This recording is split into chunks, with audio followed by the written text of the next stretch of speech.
Chapter 869. At this moment the sky drum sounded. Mighty thunder burst out from the body of the incarnation of wrath, and the origin-substance fluctuations suddenly stirred again, causing the flame waveform diagram on its back to instantly expand. You step. The ground cracked, the wind howled, and the loud noise that was enough to tear the eardrums couldn't even catch up to the burning figure. It was like a bad movie that was stuck. After neglecting an insignificant part of the process, the result abruptly appeared before his eyes. Close at hand, right in front of the dragon-tooth soldiers, the golden iron body that was above the speed of sound, dragging flames, was already rushing towards them. The tyrannical flames rose, illuminating the bronze faces. The flames were fleeting. Immediately after, countless metal fragments spread out from the second burst of the storm. A loud, ear-piercing boom rang out, and one could only see countless sparks from the friction between metal and metal. However, it was impossible to capture the terrifying radiance that was like a comet. It was unstoppable. The time that was crossed in this instant was not even enough to make people snap their fingers. The phantom of the giant dragon on the dragon-tooth soldiers let out a tragic cry and lost a huge wing. Broken. It was as if it had been cut by a sharp and heavy axe, cruelly breaking through the scales, fascia, and bones. It was torn apart by an unparalleled force, separated, and fell, leaving only a small piece of flesh remaining. Breaking through the formation of the dragon-tooth soldiers, the incarnation of wrath braked with a loud noise, and its 4 feet plowed 4 deep cracks in the ground. In the midst of the flying rubble, it raised its cold eyes again, and the flames burned fiercely. There were 2 more cracks on the giant body, and a spear pierced through the flesh and touched the bones. But this kind of injury was not worth mentioning at all. It casually glanced back, and the spear shattered inch by inch in the burning flames.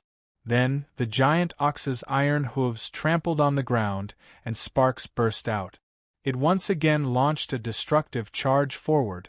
As a result, iron and copper collided once again. Flames burst out. It illuminated Raziel's pale face. The phantom of the giant dragon cried out in pain. The fake phantoms were being burned by the real flames. 2 bone-deep cracks had appeared on their ferocious faces. Crimson dragon blood dripped down, landing on the bodies of the dragon blood warriors, increasing their power and making them stronger. They should have become stronger. They had become stronger. But it was still not enough, because compared to the terrifying power that was filled with rage, all metal bodies and all dragon bloodline inheritances were weak. Of course. But, pity! The heavenly drum beat and thunder burst forth. Triple drummer, thunderbolt! The moment it collided with the shield, an explosive force burst forth from the bull's head, tearing apart the dragon blood shield and the warriors behind it like a hot knife through butter. Their blood splattered in all directions like fire. The axe of wrath slashed down again from within the flames. The meat grinder rolled forward. Everything that wasn't worth mentioning would be crushed into dust. The heavily injured giant dragon phantom roared, and a large amount of dragon blood gathered on the javelins. Along with the remaining dragon fang soldiers, the javelins were thrown towards the huge monster. It was like a torrential rain. However, the torrential rain was once again broken by that speeding figure. The spears were broken and scattered like raindrops. The javelins that had pierced into flesh and bones were ignited by the flames and burned fiercely. Then, it launched its final crushing attack. The giant dragon phantom whined under the trampling, and countless traces of being chopped by knives and axes appeared on its broken body. It struggled hard, but it could not stop the arrival of death. The golden iron bodies were torn apart under the chopping, collision, and trampling, and their bones and flesh were turned into mud. In the end, the broken phantom whined on the ground with the last dragon fang soldier. The burning giant's shadow slowly moved forward, and its flaming eyes drooped down. It looked down at its dying opponent on the ground, opened its mouth, and spat out a mouthful of lava-like spittle in disdain. It seemed to be mocking. The iron hooves were raised and trampled. This was the last thunder before the storm ended. The outcome had been decided. Rachel was stunned in place, as if he had been petrified. He looked up with difficulty, but he could no longer see Huaishi's shadow. That person had already turned back to the throne and no longer looked at everything here. It was as if all his strength had been sucked out. Rachel slumped in his chair, and the scroll in his hand fell silently to the ground. He looked up in a daze, looking at the unreachable tower in front of him. His lips moved, and he wanted to say something. But in the end, he didn't say anything. He just sighed and closed his eyes. The fire behind him flickered, and the angry axe fell, cutting the precarious tower in half again. The outcome had been decided. At the top of the eternal frost furnace, the drowsy Huaishi suddenly raised his eyes and felt the influx of divinity. It seemed that even the alchemy fire burning in the tower was much more vigorous. When he looked at the gains, he couldn't help but raise his eyebrows in surprise. Originally, he would get 1 point at the beginning of each game, and 1 point for victory. It should be 2 points, but this time, he actually gained 6 points of divinity. There were 4 more points out of thin air. It's normal, this is the effect of the venue, Huaishi. Tangi explained, didn't you notice that there is another area around you? Huaishi lowered his head when he heard this. Since the end of the last round, he had been cultivating immortality and alchemy, so he didn't have time to look at other places. Only now did he notice that there were 2 more areas around the tower. One was the battlefield of the first round. The floor was scorching red, and the high temperature was spreading. Between the gaps, the high temperature constantly rose. The other area was a new one. It was actually the battlefield of the second round. It was a mess, and there was nothing special about it. After experiencing the battle between the angry incarnation and the Dragonfang soldiers, it was even more devastated. It was like a wasteland, with only a few pillars left in place. There was a dense hellish aura inside, and the depth was already distorted. The battle had clearly ended long ago, but it looked like the battle was still going on, and there was an endless stream of mournful cries. The 4 extra points of divinity came from here. What is that? Huaishi was puzzled. Didn't you create the battlefield? The secret ritual of the battle in front of the gods doesn't cover the entire venue. How could I have such great ability? Tangi shook her head and leaned on a pillar at the edge, looking down. In the reality above the depth, matter itself is constant. If you want to create something out of thin air, you need to consume a large amount of origin substance. The space won't increase out of thin air, and it won't decrease for no reason. We are still above Helios, and all of the battlefields here come from Helios. As she spoke, she pointed at the scorching red space. For example, that place is one of the main interfaces of Helios' central reactor. Currently, the Twilight Village's energy consumption and the projection of the Eternal Frost Furnace are all being maintained by drawing heat from that place. Otherwise, if Mikhail were to rely solely on the Iron Crystal Throne, he would have gone crazy a long time ago. She whistled happily. This wave is called self-sufficiency. Amazing! Huaishi was dumbfounded. He hadn't expected there to be such a thing. Stationing troops was one thing, but even the cost of stationing troops had to be paid by the locals. This wave of empty promises had even involved a pregnant woman. This was ridiculous. Could it be that the celestial genealogy was also called a freeloader genealogy apart from the abyss genealogy? If I were Helios, Huaishi thought for a long time, and in the end, he realized with sympathy that if he were Helios, there was nothing he could do. He could only lie flat, close his eyes, and pretend he didn't see anything. What about the other one? Huaishi asked. What's the other one? Probably the temple. Tangi raised her finger and turned it slightly in a circle. An invisible force shrouded the unusually deep and messy area. Soon, countless ruins returned to their original positions as if time had reversed. What appeared in front of Huaishi was actually a broken temple. The roof of the temple was broken, and the statue on the main seat was also incomplete. Most of the body had collapsed to the ground. Only the withered flowers still remained. When the wind blew, they collapsed again. The holiness of the past had disappeared, replaced by an indescribable evil. The walls were covered with stains, and even the solemn face of the goddess on the ground was stained with blood. Do you see, Huaishur? This is the last remnant of Oxo, the Greek goddess of summer and growth in the past. Although it's an inconspicuous lesser god, at least it can provide you with a few divinity points every round. It's better than nothing. Tongi laughed softly. It's so pitiful.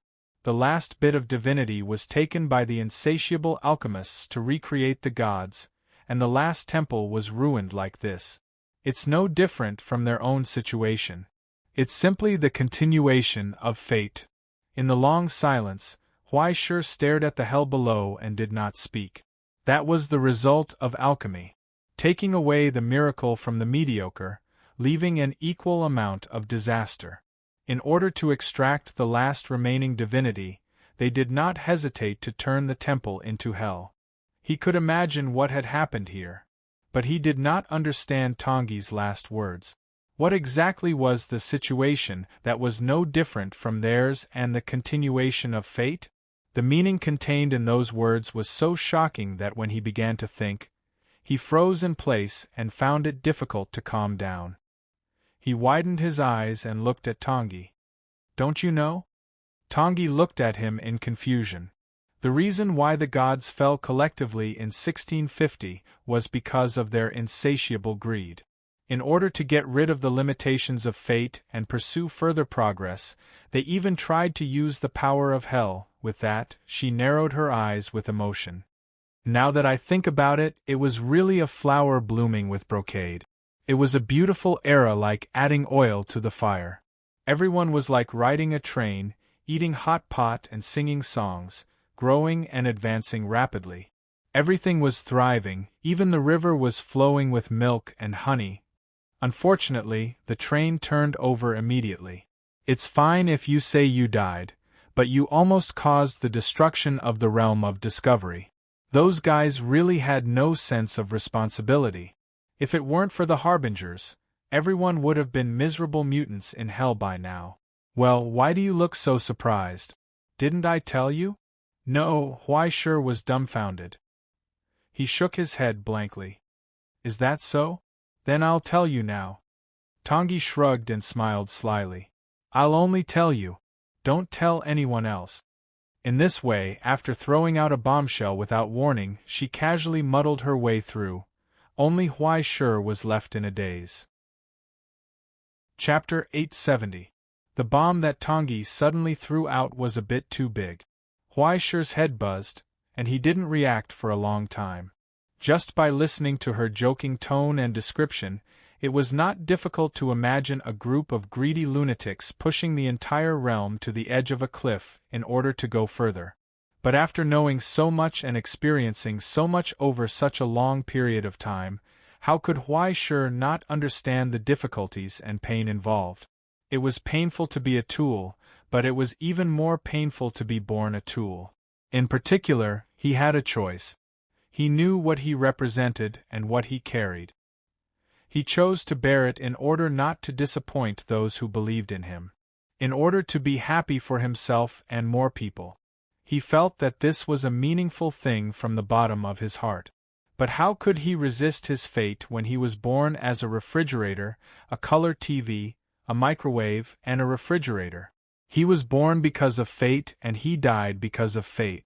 It could only be said that it was pitiful and lamentable. 1,000 years of life and endless authority, none of it belonged to him. No matter how tyrannical the human side was, it was difficult to resist the prophecy of the end of the world. Everything had an end. People would die, plants would wither, gods would fall, and even the realm would one day run out of life and fall into the abyss.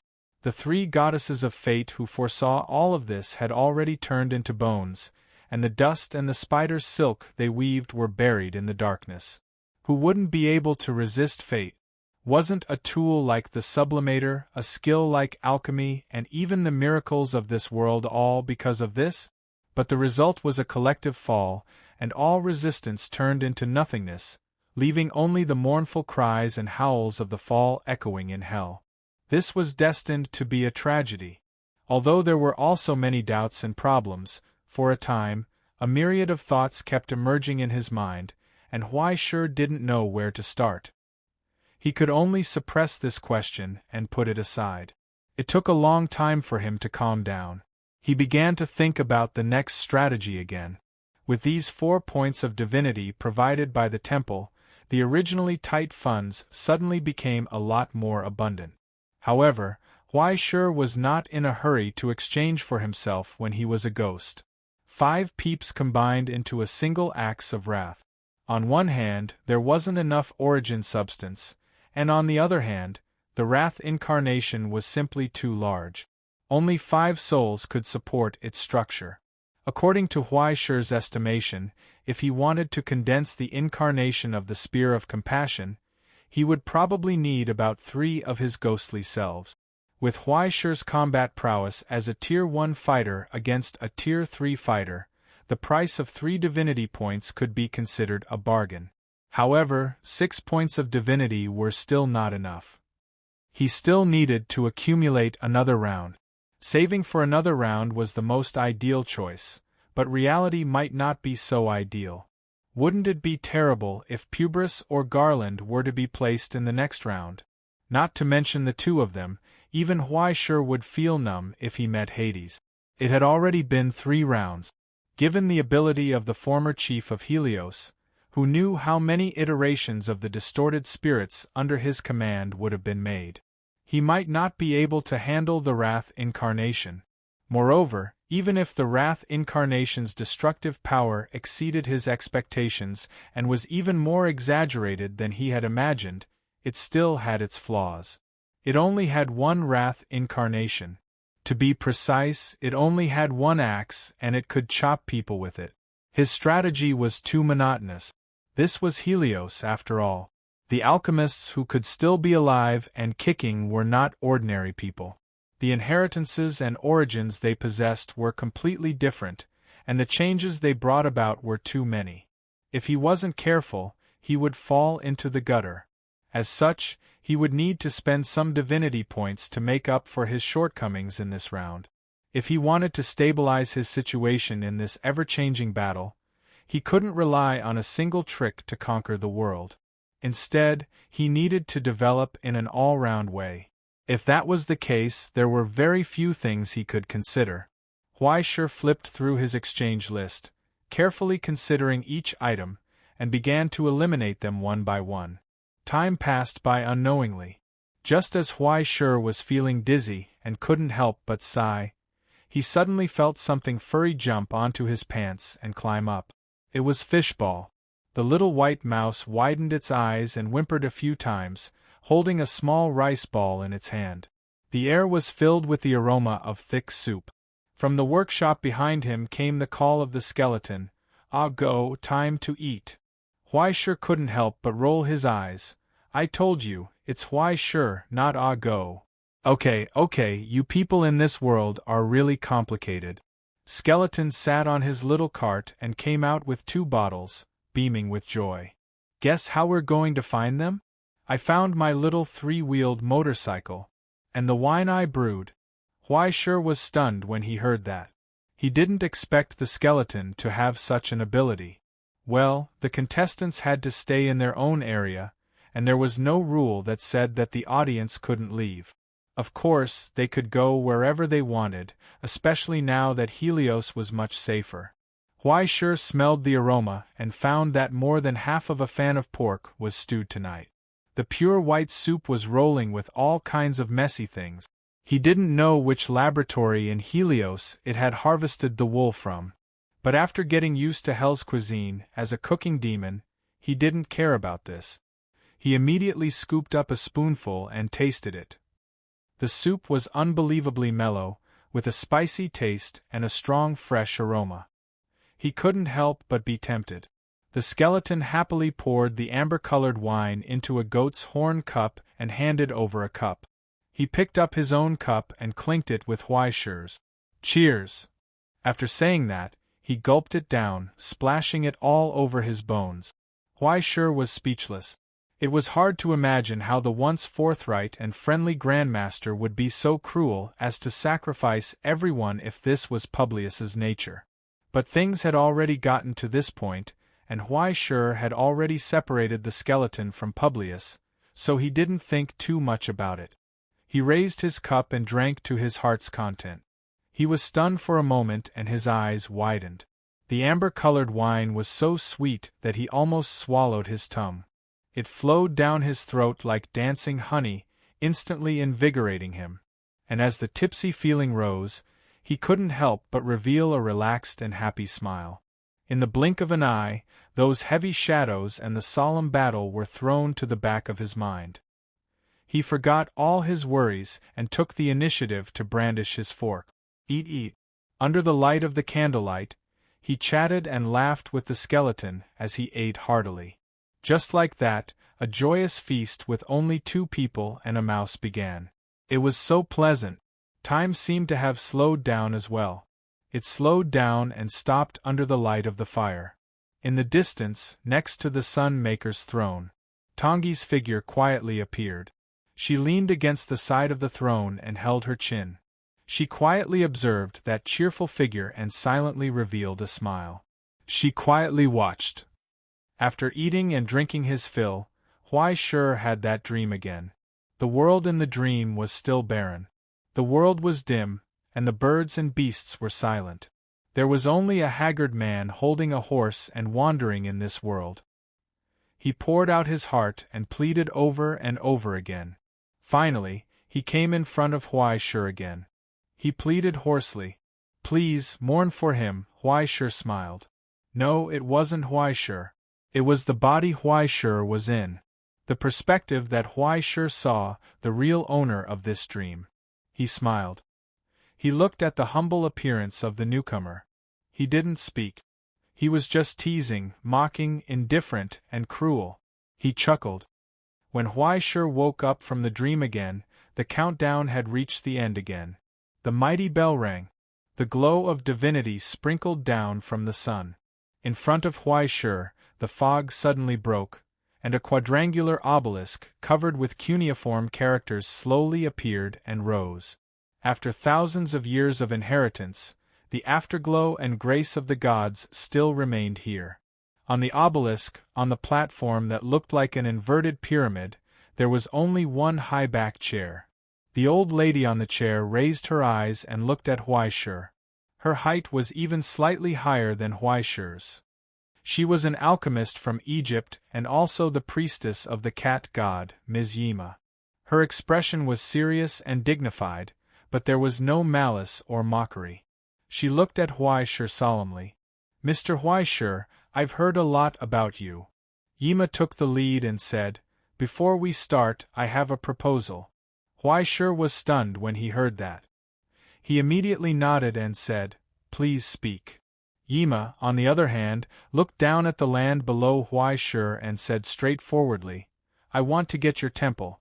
If you are willing to lose this round to me, I am willing to give you all my 2 plots of land as compensation and give you the secret alchemy manual unique to Egypt.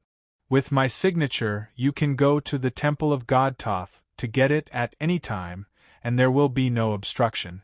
If I can go back alive, His Majesty Bast's temple will always be your solid ally.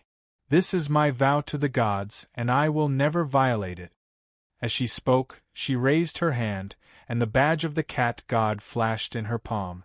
Huaishi couldn't help but frown. He didn't know what she was planning, especially when Huaishi looked down and saw that she already had 3 plots of land. It was obvious that she had exchanged one from someone else. Among them, there was a temple that Yima had never taken out for an exchange. But the remaining 2 plots of land were also rare and rich. One was a complete workshop on Helios. The interior was well preserved and sealed, and there was even a production line for weapons. There was another plot of land that was inscribed with a huge secret instrument. Although he didn't know the effect of it, he could feel a faint majestic pressure. Even if it couldn't provide the value of divinity, it must have an irreplaceable role. 2 for 1, Huai sure would make a profit. But the question was, could the short-term loss be made up for in the long term? Why did Huai sure have to exchange? Huai sure pondered for a moment and shook his head straightforwardly. With all due respect, I don't really want to consider this proposal. He said, Can you tell me why? I need divinity. After a short silence, Yima sighed. A lot of divinity. She raised her hand and unbuttoned the heavy priest robe. The old woman was already 70 years old, and there really wasn't any spring scenery to speak of. However, what was even more frightening was that the skin below her neck had long been replaced by layers of earthy yellow bandages, as if the skin had cracked open. But there was a steady stream of black blood seeping out from it. There were pale beast hairs extending from it, sticking into filthy strands that were unbearable to look at. Divinity distortion? Huai sure was stunned and lost his voice. Chapter 871. Without avoiding the tragic symptoms that had begun to gradually solidify, Yima calmly closed her lapel. If not, why would I come to Helios to seek a way to save myself? She paused for a moment and laughed self-deprecatingly.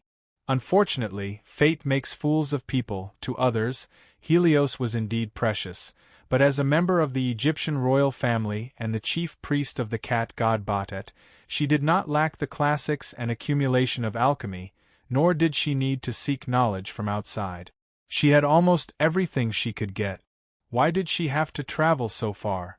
This time, she had traveled thousands of miles to the outside of the present world just to seek a way to cure herself, even if there was only a slim chance of 1 in 10,000. But who would have thought that the chariot of Helios, the closest to the era of the gods in the world, would explode halfway? After a long silence, Huai sure sighed softly. Batet really loves you, Ms. Yima. Yima was still indifferent. Whether it is a blessing or a curse, who knows? This was the hidden disease of the Egyptian genealogy, a small shadow that was rarely known. The state of atavism. This was a defect like a genetic disease. Perhaps it was some kind of enlightenment, perhaps it was some kind of inspiration, or simply a coincidence. There were countless reasons that could lead to all of this. Perhaps it was simply because she was old. The resonance between her and the cat god Batet had exceeded the safe limit, causing the divine blood that she was born with to begin to purify. It began to move closer to the state of the gods in the past at a speed 100 times, 1,000 times faster. If it had been 1,000 years ago, this would have been a blessing that would have been enough to make all the people happy. It was because she had already received the favor of the cat god. Perhaps in time, she would be able to become the human incarnation of the cat god, a living demigod. But after the fall of the gods, this became a tragic wound and a curse. It was because the gods had already disappeared. Her will and her talent were not enough to control this overly inflated and tyrannical divinity. Instead, they were eroded, triggering a distortion that was almost solidified. When the 9 pillar gods fell, this bloodline no longer pointed to the gods, but to the river Styx that was sealed and hidden in hell by the Egyptian genealogy, the place where they had last disappeared. A long time ago, the 9 pillar gods, in order to break free from the restraints of the mandate of heaven, bestowed honor to mortals through their bloodline. They were the first to achieve a joint rule between gods and mortals, forming a highly integrated ruling system. Through the compatibility of theocracy and monarchical authority, humans were turned into demigods to share most of the pressure. Thus, they were able to take a breather from their fate. Similar methods were used by gods all over the world, but none of them were as thorough as Egypt. This had its advantages, but at the same time, it also had unavoidable flaws. If there was chaos in the rule of men, it would definitely interfere with the operation of the gods, and even weaken the god. Even the inheritance of the pharaoh was interrupted. Even if the 9 pillar gods and the Roman lineage reached an agreement and the dynasty was restored, it was still a great loss. The atavistic state appeared at that time, and after the fall of the gods, it went completely out of control. Back then, the Egyptian genealogy was willing to lend the Nether River to the Utopia for research, thus creating the mutated Osiris. It was precisely because they hoped that they could discover a way to restrain the attraction of the Nether River. Unfortunately, it was still a temporary solution. Egypt's origin code had long been related to death. Of course, it was not that there were no geniuses, heroes who could restrain or even control such a distortion, but how rare were such people? Yima admitted that she did not have such talent. She was already 142 years old, and had long since lost the ambition she had in the past. After exhausting all conventional methods, they could no longer delay the spread of this aberration. If she could not stop herself before the cliff, there were only 2 paths. Either she could not hold on and accept the secret ritual of the spiritual temple's guardian, sacrifice herself, and offer everything to the god she sacrificed to, turning into an ignorant monster that guarded Bastet's holy land in eternal darkness, waiting for the day when Bastet returned as a god. At that time, all the guardians of the spiritual temple would be redeemed and become Bastet's oracles. However, the chances of this happening were so small that it was almost no different from death. Or she could turn herself into a mummy in advance, remove her internal organs, freeze her soul, and bury everything in the terracotta under the pyramid. When the next pharaoh was preparing the path to heaven for her, there would be a vacancy and she would be chosen. At that time, with the protection of the authoritative relics, she could naturally be successfully resurrected and return to the world, continuing to serve Egypt as the pharaoh's assistant and subordinate. In the end, after the pharaoh's position changed again, she would return to the Nether River with the pharaoh. If she had a choice, this choice would be the best. At the very least, she could extend her life for more than 80 years. However, there were only 21 spots for the path to heaven, and there was no need to mention how fierce the competition was every time. Some people queued for hundreds of years but were not chosen. They could only be buried in the darkness and silently dissipate. If she did not want to sit still and wait for death, she had to give it a try. Even if it was just a sliver of hope. She had to find a way for herself to survive. And now, the pure divinity above Helios was a rare medicine to resist the corrosion of the Nether River. With a glimmer of hope in front of her, how could she give up? At this moment, Huai Shur had fully understood the determination of the old priest in front of him. But he still could not agree to this fair deal. Unfortunately, Ms. Yima, divinity is also something that is indispensable to me. Huai Shur raised his right hand and showed her his steel-like arm, as well as the shackles set by the Continuation Institute on his wrist. Speaking of aberrations, there was something even more dangerous than divinity aberrations locked in his casting furnace. Once the flesh and blood of the destruction element was released, the damage and bad consequences caused would only be more obvious than divinity aberrations. Moreover, in addition to the replenishment of divinity, this also involved the light crystal that Huai Shur needed. When it came to advancement, he could not back down no matter what. In a short silence, Yima stared at Huai Shur's arm, and the expression in her eyes changed slightly. She did not know whether it was anger or jealousy, but in the end she could not help but reveal a trace of admiration. Just as she said before that she had been looking forward to meeting him for a long time, Huai Shur was perhaps the last person in the whole of Helios that she admired, not to mention the monster Izzy, other than Garland and Publius. The successor of the Ivory Tower, the king of Donbua in the present realm. Not to mention all of his achievements, just the fact that he could withstand the erosion of the destruction element and still be alive and kicking showed that he was many times better than her. If she could have such an ability, why would she be trapped and suffer from divinity aberrations? It seems that I have been presumptuous. Yima nodded and said solemnly, "Then, we can only fight." She raised the scepter in her hand. "Go all out." And so, a loud drum sound rose from the darkness under the obelisk. Then, the huge silhouette shook with a bang, and dozens of sharp legs stretched out from the darkness, propping up the body and slowly walking out of the dark pyramid. It was a huge stone tablet, engraved with the emblem of the gods, but at this moment it was like a huge abdominal sac of a spider, with a ferocious face and legs, moving nimbly. Holy steel spiders! Through the blessings of the gods, the stone tablet engraved with the legacy of miracles came to life, creating war weapons. Then, the 3 holy steel spiders laid stone coffins one after another as if they were laying eggs, with countless strange scarabs crawling on them.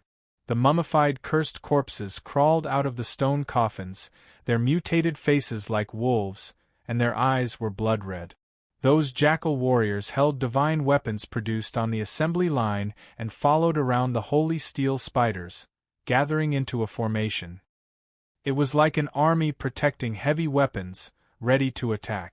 In addition to more than 100 jackal warriors, there were even 4 magnificent chariots wandering from both sides, with crowned skeletons holding swords and spears, burning with dark green flames.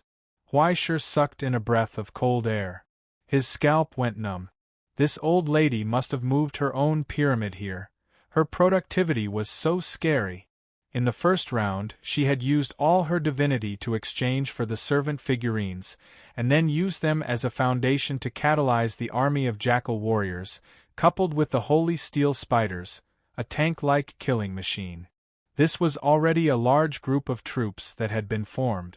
If he had really counted on the incarnation of wrath to make a comeback, the outcome would have been hard to say. If she was given another round, she might even be able to create aerial units like the Spirit of Judgment. By then, with countless tactical combinations, fighting anyone below the Grand Master level would be like fighting a younger brother, and they could fight however they wanted. It was like having the same capital of 100 yuan, but being able to spend 3,000 yuan to make more money. This snowball-like operation was really amazing. Huaishur could not compare at all. On the Sunmaker's throne, Huaishur secretly wiped his cold sweat. Fortunately, he had deep connections and many connections. The raging flames lit up again, and the huge incarnation of wrath stepped out of the core of eternal frost. She raised her head and looked up, her burning eyes reflecting the enemy in front of her. Yima froze, unable to hide her shock. She hadn't expected Huaishur to have such high attainments in the field of alchemy. The purity of her origin substance was already enough to suppress her own. Fortunately, the army of the Egyptian lineage did not lack experience in hunting such a huge monster. For thousands of years, the pharaoh's guards had killed the giant monsters that wreaked havoc in the Nile River, so much so that the river water of the Nile River was dyed red for more than half of the time. Every year, when the high water period came, the wind blew the aura of death. Now it was time to hunt. Yima raised her scepter and gave the order, causing the war drums and horns to sound again. The holy steel spiders slowly moved forward under the protection of the jackal army. However, the incarnation of wrath was not in a hurry to go deep into the enemy group. Instead, she still stood in place, her iron hooves trampling the cracked ground under her feet, waiting calmly. Waiting, after waiting for a long time. She turned back impatiently and looked into the darkness behind her. Where was she? Why wasn't she here yet? I almost forgot. On the tower, Huaishur slapped his head and finally reacted. He hurriedly rummaged through his satchel for a long time, took out the remote control, and pressed the switch. Immediately, the halo crown from the paradise appeared on his head, shining with a 7-colored light. It was like a dream. Then, a high-pitched crow's cry sounded from the heart of the eternal frost furnace. Chapter 872. As Huaishur's halo lit up, behind the dark door, more than a dozen huge bodies that were stacked on the ground rose out of thin air, as if they were pulled by invisible ropes and suspended in midair. The mentally retarded ratmen that had been stitched up in a mess were still drooling, their mouths repeatedly muttering nonsense like ABA, ABA, ABA. Immediately after, a light appeared, covering the bodies that were covered in stitches with a layer of childlike leather. It was as cool as a magical girl transforming. With the support of the paradise, the ferocious transformed ratmen shook their bodies, and a wonderful and warm nursery rhyme sounded. They leaped, spun, and stroked their heads coquettishly in the air. They put on strange poses that were extremely eye-catching. The muscles all over their bodies bulged, the source substance flowed, and their eyes lit up with a blazing glow. Helmets, gauntlets, breastplates, swords, halberds, and ancient relics of the border surrounded them one after another. They were armed to the teeth. A fairy tale had descended. But when they raised the long guns and short cannons in their hands, roared, and walked out of the tower of the eternal frost furnace, their comical and ferocious appearance almost caused the air to freeze again. It was as if Halloween had suddenly arrived, and the huge dolls in the amusement park had transformed, either holding a large shield in their hands, or carrying a huge blade on their backs, or dual Gatling guns. It was as if they were a group of serial murderers who had just finished a patty party. The huge doll in the lead rolled the sleeve of the huge shotgun in its hand. Accompanied by the crisp sound of steel rubbing against each other, they raised their heads devoutly and praised in unison. Holy! The Paradise Guards had made a grand appearance. Yima's originally calm expression froze in place. She was dumbfounded. She wanted to say something but hesitated. What was this thing? Where did it come from? The old shaman was confused and couldn't understand at all. What kind of trick was this?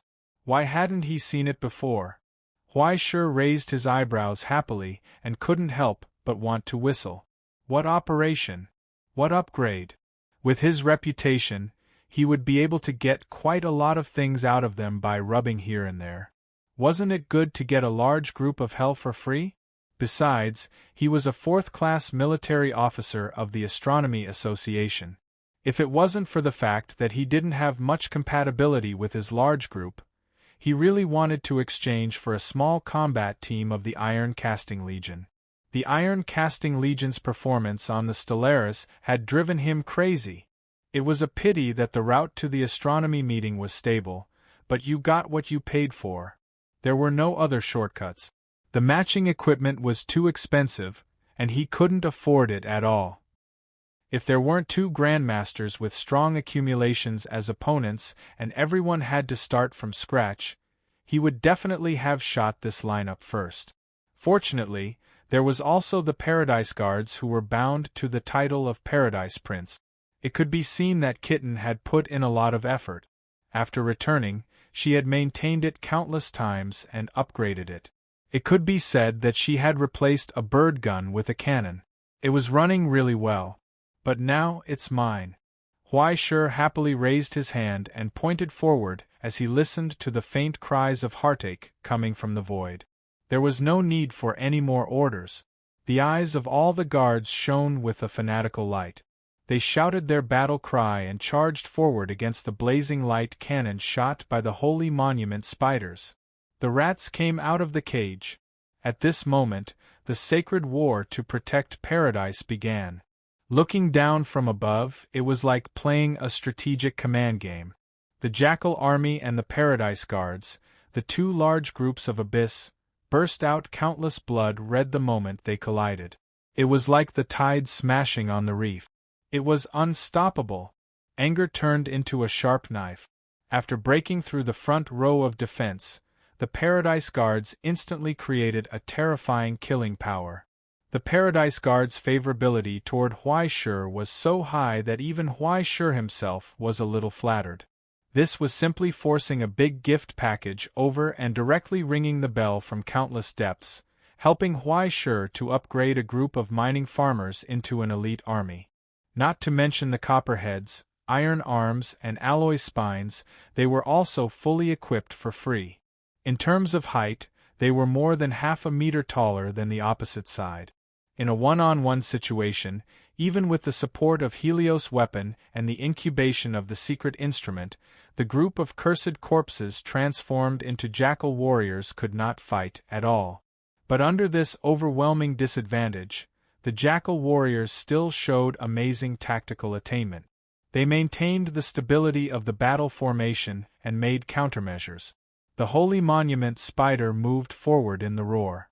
Its huge tank-like body spewed fire and venom, once again forming a new line of defense. Soon, the spears were erected like a forest, and the lightning jumped on the spears. It actually frustrated the invincible charge of the incarnation of anger, causing effective damage. Countless tiny sacred beetles crawled out from under the bandages of the jackal warriors. With corpse poison and curses, they began to quickly gnaw on the enemies close at hand. The chariots on both sides seized the opportunity and relied on their own mobility to launch a wandering attack toward the rear of the Paradise Guard. Soon, it attracted the attention of the incarnation of anger. The giant bull in the heavy encirclement suddenly turned around and forcibly broke through the entanglement of the jackal warriors, leaving a burning path of flames, and rushed to the constantly harassing chariots. However, this did not frustrate the offensive of the Paradise Guard. On the contrary, a steady stream of flames ignited from the eyes of the Paradise Guards. That was the flame of anger. At this moment, the anger of the Prince of Paradise descended on the weapons of the Paradise Guards. Holy! In the sudden burst of flames, the burly rat man who was burning all over waved his giant sword and roared loudly, triggering a thunderous response from his companions. In the heavy encirclement, the giant rat brazenly jumped and slashed, causing the earth to roar. Blood and broken iron flew everywhere. The giant shield cracked together with the two jackal warriors behind it, turning into twisted fragments. With their own terrifying strength, the Paradise Guards instantly tore apart the defense that was not worth mentioning and began a new round of slaughter. And in the midst of galloping, the body of the incarnation of anger suddenly collapsed. Its size shrank, but its speed was more than twice as fast. In the blink of an eye, it smashed two chariots, trampling the drivers, halberd soldiers, and archers on the chariots into mud. And when the 4 chariots were smashed one by one, the incarnation of anger slowly looked back and aimed at the Holy Monument spiders that were rampaging on the battlefield. The 4 Holy Monument spiders were rapidly approaching and closing together. Blazing electric arcs jumped between each other. The thunder cage spread rapidly, constantly descending destruction. As the 4 holy monuments gradually closed, there was a faint shadow of the spirit of judgment rising from them. Unfortunately, it was too late. At the forefront, the Paradise Guards had already broken through the obstruction of the jackal warriors and climbed up, wedging the blazing sabers and axes firmly into the holy monument. They seized the opportunity and slashed without caring about their own safety, destroying the inscriptions and totems on it, making it difficult for the spirit of judgment to condense and form. It could only hurriedly send down a radiant punishment before it died and dissipated. The blazing electric light swept across, burning the giant rat man that climbed up to it into ashes, and launched another fierce attack. But in the distance there was already the sound of thunder trampling. The incarnation of anger arrived with a roar. Use step forward.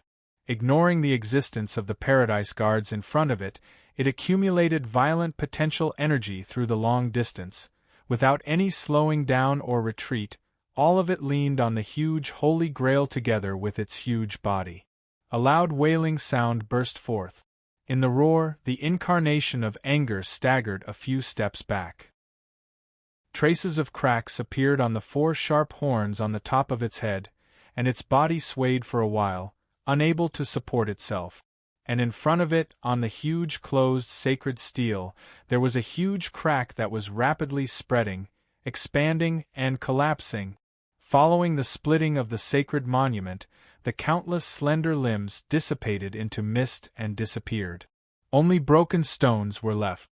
The jackal army, on the other hand, did not show any signs of decline and was still fighting back desperately. Unfortunately, the outcome had been decided. The rest was only a matter of time. Yima quietly stared at the scene of the jackal army being strangled and closed her eyes. She sighed silently. "I admit defeat," she said. In an instant, the battle on the battlefield suddenly froze, and all the summoned creatures from the obelisk disappeared without a trace. And behind Yima, the Paradise Guards with two-handed axes slowly appeared. They raised the axes and aimed at her neck. The executioner waited for the master's order. But the axes did not fall for a long time. Only Huaishi's voice could be heard. "Madam Yima, I also have a suggestion." Huaishi thought for a moment and said, "I can admit a draw in this competition, and I won't use up the divinity you have obtained, but you need to answer a question of mine." The old shaman raised his eyes and looked over, scrutinizing his expression, and quickly nodded. "You can ask first, and then I'll decide whether to agree or not." "So," Huaishi asked directly, "what exactly does Garland want to do?" Yima laughed. She shook her head. "Your price is not enough," she said. "The value of this question is even greater." This was undoubtedly an answer. A lot of information had been leaked, and at least it showed that Garland did have other plans, and it was a big one. The old shaman did not care about the leak of such little information, and just treated it as a bonus spoil of war. After all, he was a descendant of the 9 pillar gods, and he would not be so stingy in such a place. "If it's not enough, how about I introduce you to a stylist from hell?" Huaishi said. "I know a stylist who has a way to deal with this kind of distortion." Yima was stunned when she heard this, and then she shook her head bitterly. "I've already tried many times. The chief shaman of Thoth is the vice president of the stylist from hell. Those conventional methods are no longer useful to me. With the status of the Egyptian genealogy, how could they not even afford a stylist? Money? Sitting on 2 rivers and backed by countless rare products and minerals in Africa, Egypt could be said to be rich. As a member of the royal family, how could Yima lack this since she was young? Unfortunately, no matter how much correction on the body and soul, it could not cure the origin. This was an innate worry. Her will was not enough to control the power brought by her talent, but her pride was not willing to give up her noble and sacred bloodline. It could only be said that she was caught in a trap of her own making. Yima had already prepared for her own end, and now it was just a fight with her back to the river. How could she lose her composure because of a little illusory hope? Huaishi had no choice but to finally suggest, "Then, say as much as you can." A short silence came. Yima seemed to be stunned, and her expression became more and more strange. She looked at him for a long time. She slowly shook her head. "Sorry, I have no intention of getting involved in the struggle between you and the Grand Master. Please forgive me for refusing." She looked into the depths of the fog, at the outline of the 2 towers facing each other. "This is the destiny of Garland, and also the destiny of Publius. As early as 100 years ago, when they met in Helios, it was already destined." She paused for a moment and hesitated. Finally she spoke. "Similarly, you also have your own destiny.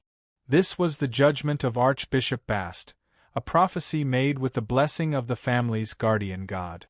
The moment Huaishi asked, she had already seen a glimmer of light and shadow from the future. Just like how he ended up here when he had nowhere else to go, Huaishi and Helios' fates were bound to intersect. It was a deeper and more complicated connection. It was far more than the shadow she represented.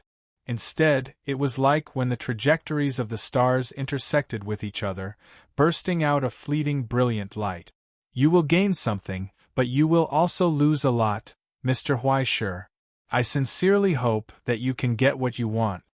The old priestess gave her blessing softly and closed her eyes. She did not speak again.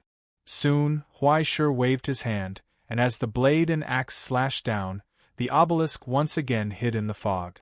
The earth rumbled, and a brand new plot of land was merged into the eternal frost furnace along with the spoils of war. In the short silence, Huaishi scratched his head. Before he could count on the fruits of his victory, he felt the divine flame of Great Sea Ming bursting out in his soul again. It was as if it had crossed hundreds of millions of kilometers and received help from the void, rising a lot out of nowhere. What the hell? He stared blankly with his eyes wide open. He looked at the casting furnace in his arm, and felt the speed of digestion of the ultimate skyrocketing again. He was confused. He did not understand what had happened. Chapter 873. 46 hours ago, Ingzhou. It was 23:05 in the morning, and it was drizzling. Outside Kobe Jinling Street, a car with a Donbo license plate quietly stopped at the intersection. The young man in the back pushed open the door and unhurriedly held up an umbrella. When he raised his slightly young face, it was illuminated by the flashing neon lights in the distance. In front of the street, 2 rows of burly men in suits did not hold umbrellas. They were bathed in the rain and had serious expressions. They shouted and bowed respectfully to greet the guest. "Wow, so ostentatious?" The cabin in the woods whistled and laughed. "Does it have to be so grand when we're having a meal with our own family?" Someone got out of the car from the passenger seat. The middle-aged man's style was particularly strange. He was wearing sportswear, but there was a crooked tachi on his waist. His face was unshaven, his hair curled up and his back was hunched. He looked like an old monkey. Following behind the young man, he grinned at the welcoming guests on both sides. The cigarette at the corner of his mouth fell to the ground and was stepped on. Just like that, he swaggered into the heart of the 6E society with the young man. Walking through the quiet long street, under the gaze of countless people, they stepped through the vermilion main door, passed through the hall, and went straight forward. They were so familiar with it that it was as if they were going home. Along the way, Lin Shurjiu smiled warmly and even greeted the acquaintances who came and went. However, this time, those who were full of enthusiasm in the past had become a little forced. They all retreated and did not dare to say much. Moreover, outside the hall, in the open space waiting, the expressions of the additional unfamiliar faces were not quite the same. There were people from Xinluo with tattoos, people from the Russian Federation in sportswear, and people from Ingzhou in suits and leather shoes like office workers. There were bronze-skinned Americans and even pitch-black Egyptians. Those outsiders who were clearly separated from each other were smoking and chatting. There were old and young, men and women. They were all different. However, without exception, there was a kind of cruel aura on them. It was like a beast mixed in the crowd. When they heard the approaching footsteps in the distance, their eyes became unfriendly. The old monkey behind Lin Shurjiu scratched his cheek. The cabin in the woods ignored it and continued to move forward. Their journey was smooth and unimpeded. Until the last gate, he was stopped by the arm of a blood relative. The middle-aged man with his arms crossed leaned against the door and looked at Lin Shurjiu. He raised his hand and motioned for Lin Shurjiu to open his arms. "Do we still need to search him, Brother 11? Little Hut in the woods widened his eyes in confusion. "So distant." Lin Shi curled his lips and said, "Sixth granduncle said that we can search anyone except for little 19. If there is another badger game, he won't be able to stand it." "How could I? Ha!" The little hut in the forest shrugged innocently and allowed his cousin to search it. "Teacher is not here. Even if I have explosives all over my body, I can't hurt sixth granduncle, can I?" Brother 11 didn't answer. He carefully searched him from head to toe. Finally, he let go of his hand and patted him on the shoulder. Then, he stepped aside and opened up a path. The old monkey with the saber wanted to follow, but Brother 11 raised his hand and stopped him. The middle-aged man's smile was gentle as he reminded, "Unauthorized personnel are not allowed to enter." "Thank you. I'm a carrier." Old monkey raised its eyes and explained seriously. Lin Shi didn't say anything. He just looked at him with a smile. Old monkey also smiled and looked at his neck. The fingers on his waist flicked. It was as if they were jumping on the invisible piano keys. They looked at each other silently. Until the little hut in the forest in front of the door, he turned back and said, "Don't worry, Elder Ju Chuan. It's just a family drinking tea. Sixth granduncle won't hurt me, right?" The second half of the sentence was said to the smoky room. In the room, the atmosphere was tense. The long table was already filled with guests from all over the place. Smoke lingered on each of their cold and gloomy faces. Only the old man at the end of the long table was still smiling kindly. "What are you talking about? My little 19 is in sixth granduncle's territory. Who can hurt you?" So, the smile in the hut in the forest became more and more cheerful. He walked into the hut and closed the door. He swaggered off his coat and hung it on the hanger. Then, he sat on the last chair at the end of the long table. He looked up at the faces around him. Some were familiar, some were unfamiliar. He greeted them warmly. "Is everyone here so early? Have you eaten? Don't just drink tea when you're old. It's bad for your stomach." No one responded. The hut in the forest didn't expect to get an answer. He propped up his chin without embarrassment and looked at them. The third in command of the K-Gang, Red Nose Ronnie, the Illuminati's Archbishop Kenichi Namahara, the Nuji Group's representative Jinquan City, the Big Circle's Red Stick Chin Lebo, the American Mafia's old godfather, Johnson, Egypt's drug magnate, Silas, all the famous leaders of the underworld of the capital were gathered here today. Even the unexpected people in the hut in the forest. He raised his eyes and looked at the seat beside sixth granduncle. It was an old woman in a suit with a graceful bearing. "Is fourth aunt here too? Isn't that right?" Fourth aunt smiled kindly. "I heard that little 19 is doing well. Old master was worried and asked me to come and take a look." "Don't worry, I'm here. No one can hurt you today." "Then I'll have to rely on fourth aunt's blessing." Lin 19 chewed the grapes in the fruit plate and let out a long breath. "Otherwise, with such a big lineup, I don't feel confident. Hey, why don't I see Mr. Luishima? And old lady Sada? Wasn't she fine the last time? Why didn't she come today? She can't be angry, right?"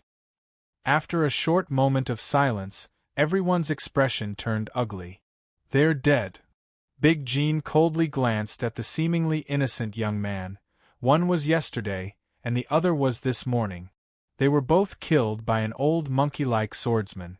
"Don't tell me you've forgotten?" The hut in the forest was stunned and couldn't help but pat his head. "Look at my memory." He smiled awkwardly.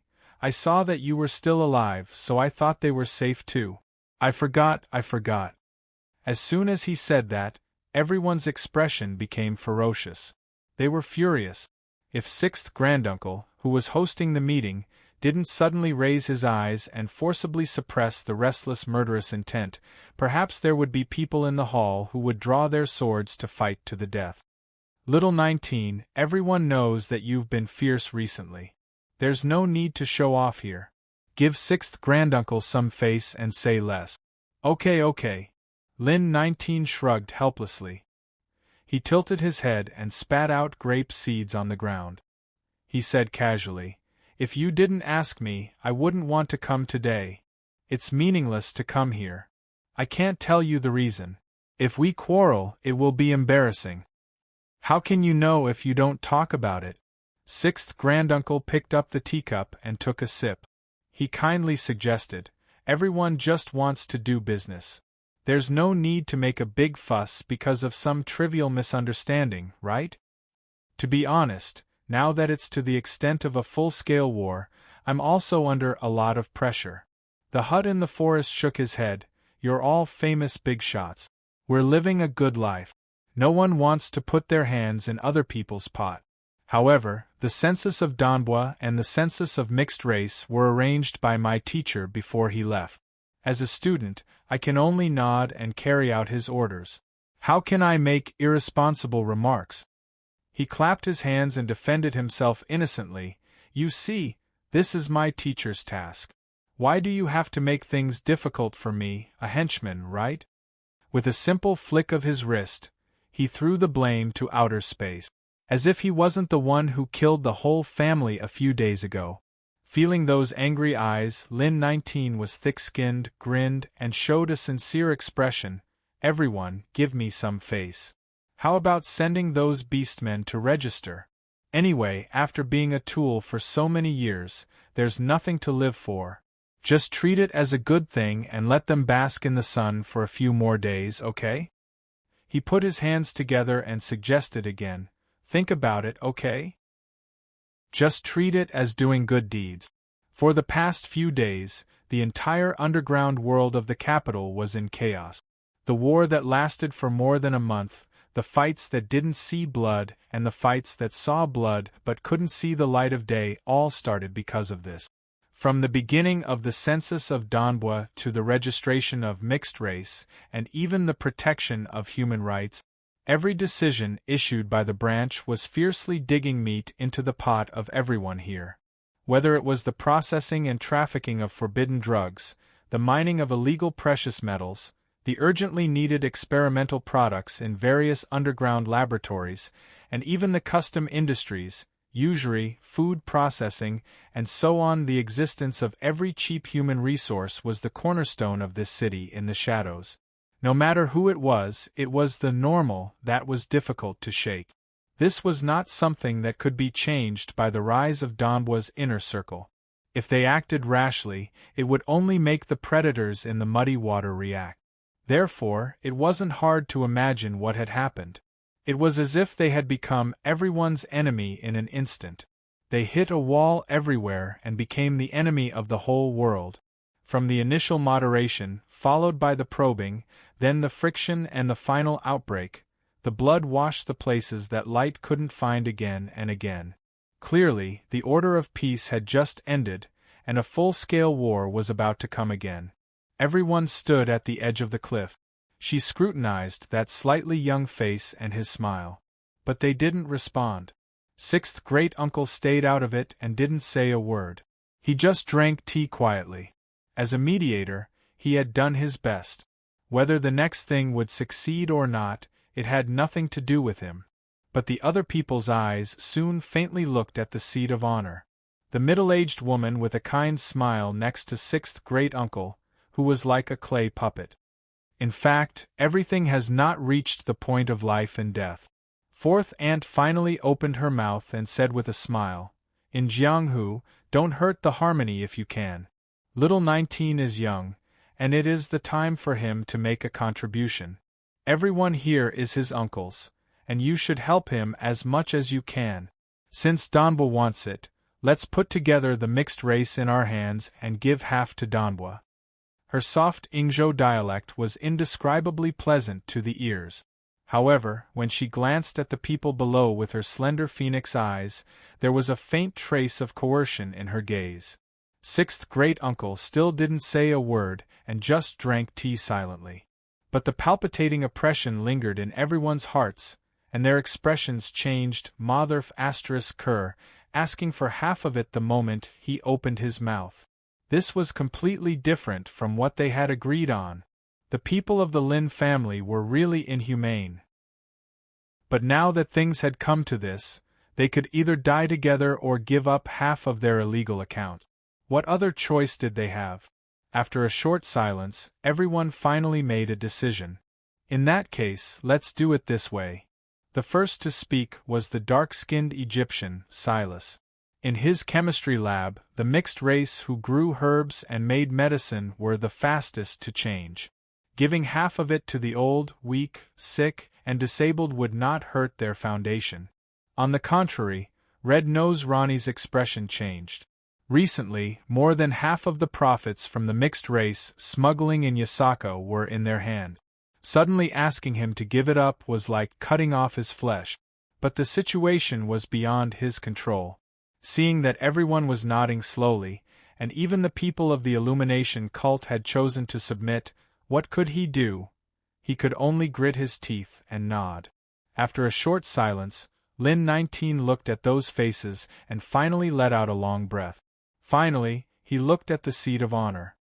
He still wasn't sure. Aunt 4, you can make the decision. Half? The graceful woman nodded indifferently. Don't worry, as long as there's one less, Aunt Four will compensate you. Then, the cabin in the forest laughed. He looked around again. Is that what everyone thinks? For a moment, everyone nodded. They did not want to complicate things at this time. Since that's the case, let's have a cup of tea. In the entire conference room, at the long table, the only young man who had the right to war laughed. He took the lead to raise his teacup and saluted from afar. Let's forget about today's matter. How about it? In the face of his invitation, those gloomy faces, which were originally grief-stricken, also squeezed out a happy smile, wanting to end this as soon as possible. As for the future, there was still a long way to go. There was always a debt to be settled slowly. Just like that, in the dense fragrance of tea, everyone's laughter became kind and harmless. It was joyous and harmonious. Regardless of whether they were inexperienced or skilled, they all drank the tea in their cups to show the establishment of the alliance. Finally, the cabin in the forest put down the teacup in his hand. He wiped his mouth. He said, "Then let's fight." Along with his words, a faint roar could be heard. In the distant city that was shrouded in rain, a sudden burst of fire could be seen. The moment he made the decision, from Kyoto to Osaka, from Yomiuri to the distant Tsushima, Shikishima, and Hokkaido, countless huge vehicles rushed out of the darkness. In the carriages that were pushed open, there were Ji-Dao who had been waiting for a long time with swords and sabers in their hands, attacking their scheduled opponents. A full-scale war had arrived at this moment. Ear-piercing alarms burst out from the headquarters of the 6E gang, and sharp screams came from outside the door. For a moment, everyone's expression changed, including Aunt Four, who had been smiling just now. Those big shots whose expressions suddenly changed pulled out their weapons in an instant and aimed at the face of the cabin in the forest. At this time, they were furious. Even Uncle Six, who was drinking tea, froze in place. He looked up with his pitch-black eyes. The leader of the Road of Sin looked down indifferently at the brat who was making trouble in front of him. "Little 19, what are you doing?" "I'm doing what I'm supposed to do, Uncle Six." In front of those muzzles, the cabin in the forest tilted his head, lit the cigarette at the corner of his mouth, and blew the smoke casually. "The mediation meeting is over. The peace talks have failed. I've drunk the tea to send the guests away. What else can I do?" He grinned with a mocking smile. "Of course, I'm going to fight." In the dead silence, another pair of cold eyes looked at him. "Little 19, are you kidding me?" Aunt Four's smile disappeared. That graceful face became cold and gloomy, without the color of a living person. There was only a pale white color, like ashes that had been burned out. Her long hair curled and wriggled like a snake, choosing to devour people. Or, have you grown up and become successful, and you don't even care about Fourth Aunt? Aunt Four, what are you talking about? I didn't mean to offend you. Lin 19 took off the cigarette in confusion and put it out in his hand. "You see, I'm very grateful for your care. I agree with your idea of peace, and I especially agree with your idea. But, here's the only problem." He raised his finger and pointed at himself. He looked at his elder and asked in confusion, "When the F***CK did I say that I only want half?" At that moment, his respect disappeared. A ferocious flame burst out of his eyes and cruelty rose. "I came here today because I respect you as an elder. But who do you think you are? Since when did you have the right to talk about things in Jingdu?" Behind him, the door suddenly broke. It seemed to be cut off by an invisible sword.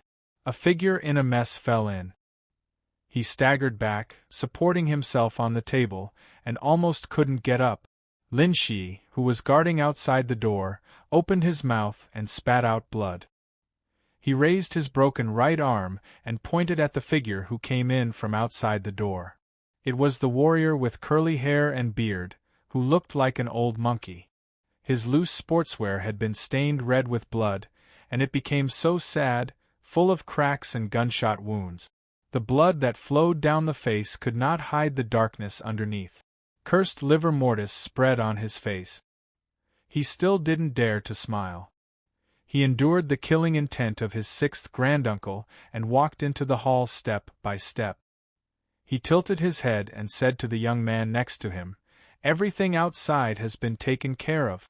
But your cousin accidentally cut off his hand. Is it okay?" "It's okay, it's okay." Lin Shi glanced at his cousin, who was in a mess, and looked away indifferently. The surgeons of the Lin family are the best in Dongxia. As long as he's still alive, he'll be fine after a few days of rest.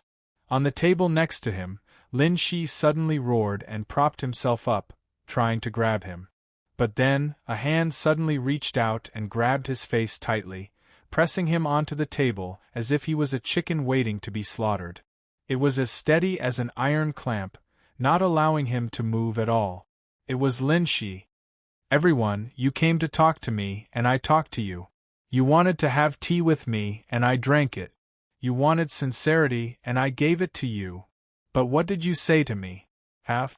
Ignoring his cousin's other hand, he raised his blood-stained face, looked around at everyone here, and said word by word, "I came all the way here. King came all the way here. Do you think I'm a beggar in the charity hall? Today, I'll say it for the last time here. Hand over the bastards in your hands. Either all of them or die." He pulled out the snow-white blade from his bosom. With a swing of his hand, he nailed it onto the long table. A buzzing sound rang out, illuminating the stiff faces. "And you, sixth granduncle." The ferocious young man raised his eyes and looked indifferently at the old man at the end of the long table. Like a young snake flicking its tongue at a python, there was the same darkness and brutality. "If you want territory and want to reach out to Donbua, you can talk to me. Why did you push the idiot in the family to talk to you? You have to remember, no matter how many people die today, and how much we lose, it's all because of fourth aunt's stupidity." A shrill scream sounded. Blood spurted out. Because the hand holding the knife suddenly pressed down, the sharp knife cut a deep crack on the table, and cut off his cousin's other hand. A severed hand flew up and fell in front of fourth aunt's furious face. The 5 fingers were still twitching, and it was futile to ask for help. Below, the young man with the knife glanced at her face, no longer hiding his disdain and disgust. "Wearing a suit and tie, what's the use of holding a mobile phone? Eat shit." Chapter 874. The color of blood flew up and fell down silently. It seemed that even the wailing sound had disappeared. In the dead silence, Forrest Hutt didn't look at fourth aunt's dead face. He didn't even care if she would lose her composure in her rage and kill him. From the beginning, she was not the focus at all. She was not the opponent he was here to deal with today. Even if she was tricky, she was completely insignificant compared to the real problem. At this moment, the real leader was sitting at the head of the table, holding a teacup. He sat there calmly and indifferently glanced at the younger generation's mischief and comical counterattack. He was the real backbone of the Lin family, the elder, the pillar, and one of the masters of the shadow world in Southeast Asia. He had been the leader of the 6 He Association since 50 years ago. Lin Wei was not afraid of Old Dragon. Wasn't all of this caused by him as well? Fourth aunt, that idiot, just smelled the benefits and wanted to pick the fruit with her stupid son. He didn't object, because he wanted a brainless person to take his place and test the bottom line of the Donbua inner circle. He hadn't given up yet. After missing the opportunity given by his teacher, he still wanted to negotiate. He wanted to take back what he had missed. He wanted to use this opportunity to break through that invisible glass ceiling and extend the destiny of his evil karma into the darkness of the capital. He wanted to take another step forward. But the Donbua inner circle had already been established. If he wanted to achieve something, he had to shake their current situation and make the Donbua inner circle willingly ask for help from him and accept his help. Therefore, he was not afraid of making a big deal out of it, or even a full-scale war, because the bigger the trouble, the more precious the power of the six he association would be. But Fourth Aunt didn't understand. She had been doing shady business for too long. She thought that they were all gangsters, and harmony was the most important thing when making money. She thought that she could negotiate on behalf of Forest Hut and express goodwill to him. But without any conditions, this was not something she could negotiate. She didn't think clearly. Doing things in the light was different from doing things in the dark. From the beginning, Donbua had no intention of negotiating, and there was never a half. Either all or death. Either Donbua inner circle completely settled the census and registration of the mixed race, or it would all fail and fall back to the time before the Alliance era. Half? He didn't even need half. As long as someone stood out and said that Danbo was nothing and that he was not going to hand it over, he was not going to F*King take him seriously. Then, it would be equivalent to them losing. The long period of hard work, the teacher's efforts, and the sacrifices of so many people had all failed miserably. It turned into a joke. It would become an eternal stain on his teacher's name, a humiliation that could never be washed away by the small house in the forest. The cabin in the woods understood this. Sixth granduncle also understood. Therefore, at that moment, the old man shook his head and sneered disdainfully. Finally, he put down the teacup in his hand. He raised his eyes. Since Lin Shurja was born, this was the first time that she looked at him so seriously. She was solemn and cold, without any warmth. Because this was normal, this was the best. Warm, harmonious, and friendly things had never been the core of the Lin family. They were born to be cold-blooded creatures. When he greeted with a smile, there was no warmth in his eyes. Only when it came to his core etiquette would he tear off his disguise and reveal his true face. Therefore, the entire meeting room froze in an instant. Darkness rolled, an invisible evil gushed out like a tide, shrouding, locking, and freezing everyone in the air. In Lin Wei's fearless empty shell, boiling malice rubbed against each other. Those sharp voices overlapped and turned into disappointed sighs. "Little 19, you are getting more and more outrageous." "Why?" The cabin in the woods grinned and asked, "Sixth granduncle, do you want to discipline me on behalf of my great-grandfather? I'm afraid the patriarch won't care either. When he let you out, he probably already saw this day coming. He has high hopes for you, but he doesn't want you to succeed." Sixth granduncle sneered, "Look, as he wishes. You are just like your teacher." The cabin in the woods smiled more happily. "Isn't this good?" "Not good." At that moment, the boiling malice no longer concealed its mockery and viciousness, as well as killing intent. "Because you always don't learn like him." The old man sighed hoarsely, "Because you still have a long way to go. Little 19, you learned his appearance, but you didn't learn his true strength. Ah, I really miss it. This scene is just like when you were a child, imitating the heroes of justice on TV in front of the whole family. That kind of naive fantasy, that kind of imitation, and that completely clueless look. They thought that doing it this way was right, that doing it this way was good, but they never thought that the things on TV had always been a fantasy." At that moment, Sixth granduncle grinned, and countless sticky darkness suddenly extended from his old body. The python monster covered in red scales turned solid and coiled around the entire meeting room, no, the entire Jinling Street. Just by raising his eyes silently, he extinguished the countless neon lights in the night sky. The thin rain rolled back in panic and rushed into the sky. The dark clouds in the sky were torn apart.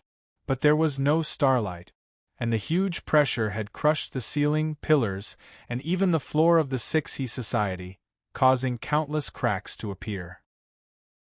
It was just a weak circulation, but it had already turned into the main axis of the world, causing all fragile beings to linger at the edge of the cliff. In the end, the red-scaled serpent that seemed to want to devour the heavens and the earth lowered its eyes and indifferently spat out its venomous tongue. It looked down at the young man's face that was gradually losing its color. He lowered his eyes mockingly. Pretentious? You're here with me? Would it work? Little 19. The old man asked mockingly, what are you waiting for after wasting so much time? Weren't they supposed to be reinforcements? Reinforcements from the dojo? An expert from Donbua? The expression of the hut in the forest suddenly changed. In his arms, the originally warm Imperial Guard had already lost its warmth. The communication was cut off. This was because a huge shadow had turned into a giant screen that soared into the sky. From the outside to the inside, it completely enveloped the entire Yoshimi Yosaka, covering every single exit. It was isolated from the outside world. His cold gaze blocked everything. The same seal had also enveloped Kobe today. That was a foreshadowing that was laid long before the meeting, no, half a month or even a month ago. The old man had prepared for today's meeting. At this moment, at this place. He was already under the serpent's mouth. Now, there's only you and me here, little 19. At the end of the long table, behind the boiling teapot, the old man announced coldly, if you were your teacher, you would draw your sword regardless of the consequences, because the enemy is right in front of you, he said. Now, the sword is in your hand, you make the choice. In the silence, the hut in the forest did not speak. He just held the sword in his hand tightly, the veins on the back of his hand bulging, until the blade could no longer bear the burden, and a crack appeared on it. It wailed silently. Finally, he let go of his hand and collapsed on the chair, exhausted. Did you see that? Little 19. Lin Wei shook his head in disappointment. This is the difference between you and your teacher, because your confidence has never come from yourself. In this way, he exposed the nature of the young man in front of him mercilessly. You've always counted on others to succeed, but you're not willing to sacrifice yourself. You pretend to be fearless, charging at the front, but leaving the outcome in the hands of others. Your courage only comes from your supporters. After losing everything, you don't even have the backbone to fight. But what are you doing here, hut in the forest? What are you thinking? Lin Wei was not afraid, and he questioned sternly, do you think that the killing of blood relatives is a joke? Even though the same blood flowed in their bones. Even though there were so-called kinship and blood ties between each other, even though most of the time the family was one. But the rules of the Lin family were as straightforward and naked as the path of evil karma itself. This path was too narrow. It could not tolerate any offense or a second discordant voice. Sometimes it could not even allow one more person to walk. The killing of blood relatives was nothing new. It was almost becoming a tradition. Now let's talk, little 19. I want to talk to you. Under the red-scaled serpent, the ferocious old man lowered his eyes and looked down coldly. You came to my place and thought that you could rest easy with the sword of the Sword Saint. You drank my tea and accepted my kindness, but you killed my guest, disturbed my rules, and even stepped on my face. But do you really think that sixth granduncle is so old that he doesn't dare to kill? He picked up the teacup filled with venom, took a sip of the fragrance of rust, and asked cruelly, give me a reason not to kill you. Either admit defeat or die. Once the killing of blood relatives began, the result was so simple. And at that moment, on the other side of the long table, under the strangulation of the red-scaled serpent, the dying projection of Xing Qing dissipated silently. In the dead silence, the shoulder of the hut in the forest shook. It was as if he was laughing. He said, because you can't kill me. The young man raised his head and looked at his granduncle. With difficulty, he smiled and told him word by word, because I'm right. In that instant, a formless power burst forth from the frail body and ignited the flames once again. It made the young man raise his neck and stare at the opponent in front of him. He told him, you can't kill me.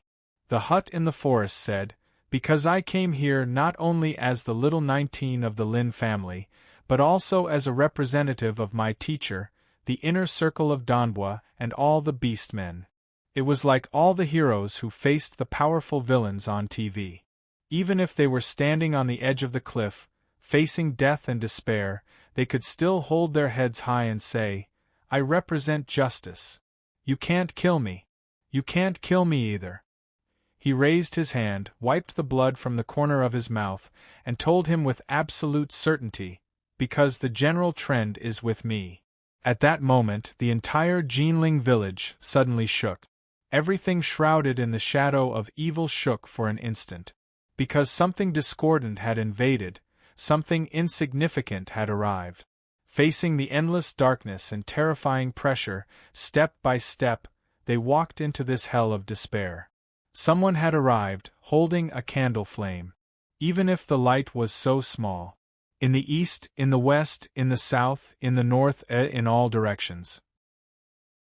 An old man with 2 horns on his head, a middle-aged man covered in white hair like a cloak, a woman with skeletal wings on her back, a young man with 4 eyes, a husband and wife holding hands, a fat and bloated man who seemed to be gasping for breath, a total of 16 ascendants.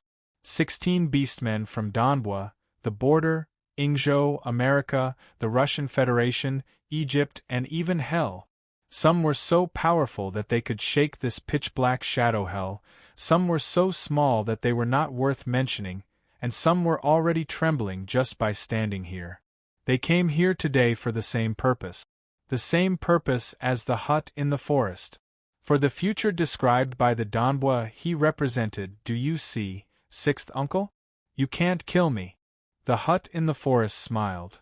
I spent more than half a month painstakingly visiting each and every one of them to ask for help. Persuading with kind words, tempting with benefits, moving with emotions, explaining with reason, betraying his dignity, paying the conditions, guaranteeing promises. He had gone through so much trouble, made a fool of himself, and suffered enough. He had succeeded a lot, but he had failed even more. In the end, he had received an insignificant amount of help. Each of them will not hesitate to die in order to protect me, he said. He said, "This is my last reinforcement. I have the confidence to be your enemy." At this moment, the young man spread out his hands and faced his enemy frankly. 6th uncle is right. I can't learn the teacher's things no matter how hard I try. I can't learn them, but there are always things that I understand a little. Although I don't have courage or ability, as long as I find someone who is reliable enough, I can occasionally succeed, right? He was so confident. Even if his strength was not worth mentioning compared to the old man in front of him, there was a great disparity in victory and defeat between them. No, not to mention victory and defeat. With 6th uncle's experience and strength, the moment he made a move, these people would usher in a crushing defeat and death, right? But it didn't matter. If he didn't have the courage, he would give the courage to someone with courage. If he didn't have the ability, he would find someone more suitable than himself. If he couldn't win, then he would leave the victory and defeat in the hands of others. Now I leave the victory and defeat in 6th uncle's hands. At this moment, the young man who represented the Donbua faction and all the mixed races raised his eyes and asked, "So, are you satisfied with this reason?" Now, the hut in the forest was no longer the only one who was fearless in the face of Lin Wei. Even without the help of the dojo and the strong masters of the ivory tower, it didn't matter. Those were just icing on the cake. From the beginning, when he came here as the messenger of his teacher and the messenger of the Donbua faction, he was no longer purely representing himself. All the beast characteristics who yearned for order and hope, in the present realm, the border, and even hell, all the people who yearned for the future stood behind him. He was afraid of death, but he was not afraid of failure and war, because the conflict between the two sides was never on the same level. War under the sun was not the same as fighting in the dark. No matter how great the benefits were, compared to the hope that was finally close at hand after 100 years of suffering, it was not worth mentioning. When Huai Shi personally hammered the first nail in the Donbua faction, the rolling momentum had already begun to move. This was a destined struggle. Those benefits that could not be exposed, those goals that could not be resorted to under the sun, even if the entire extreme Tao of Yingzhou and the entire dark world of Southeast Asia united, were not worth mentioning in comparison. Even if Lin Wei was the one blocking the way, it would be the same. They could only lie dormant in the dark, and the path of evil karma could not compete with the new order. Once Lin Wei was not afraid to kill those people here, the Danbo faction would completely blow the horn of war.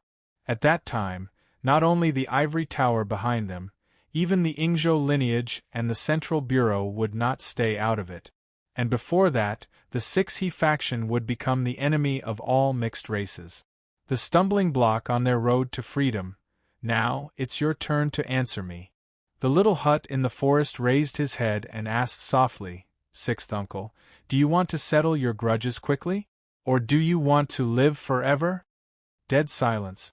In the long dead silence, the red-scaled serpent stared coldly at the young man in front of him.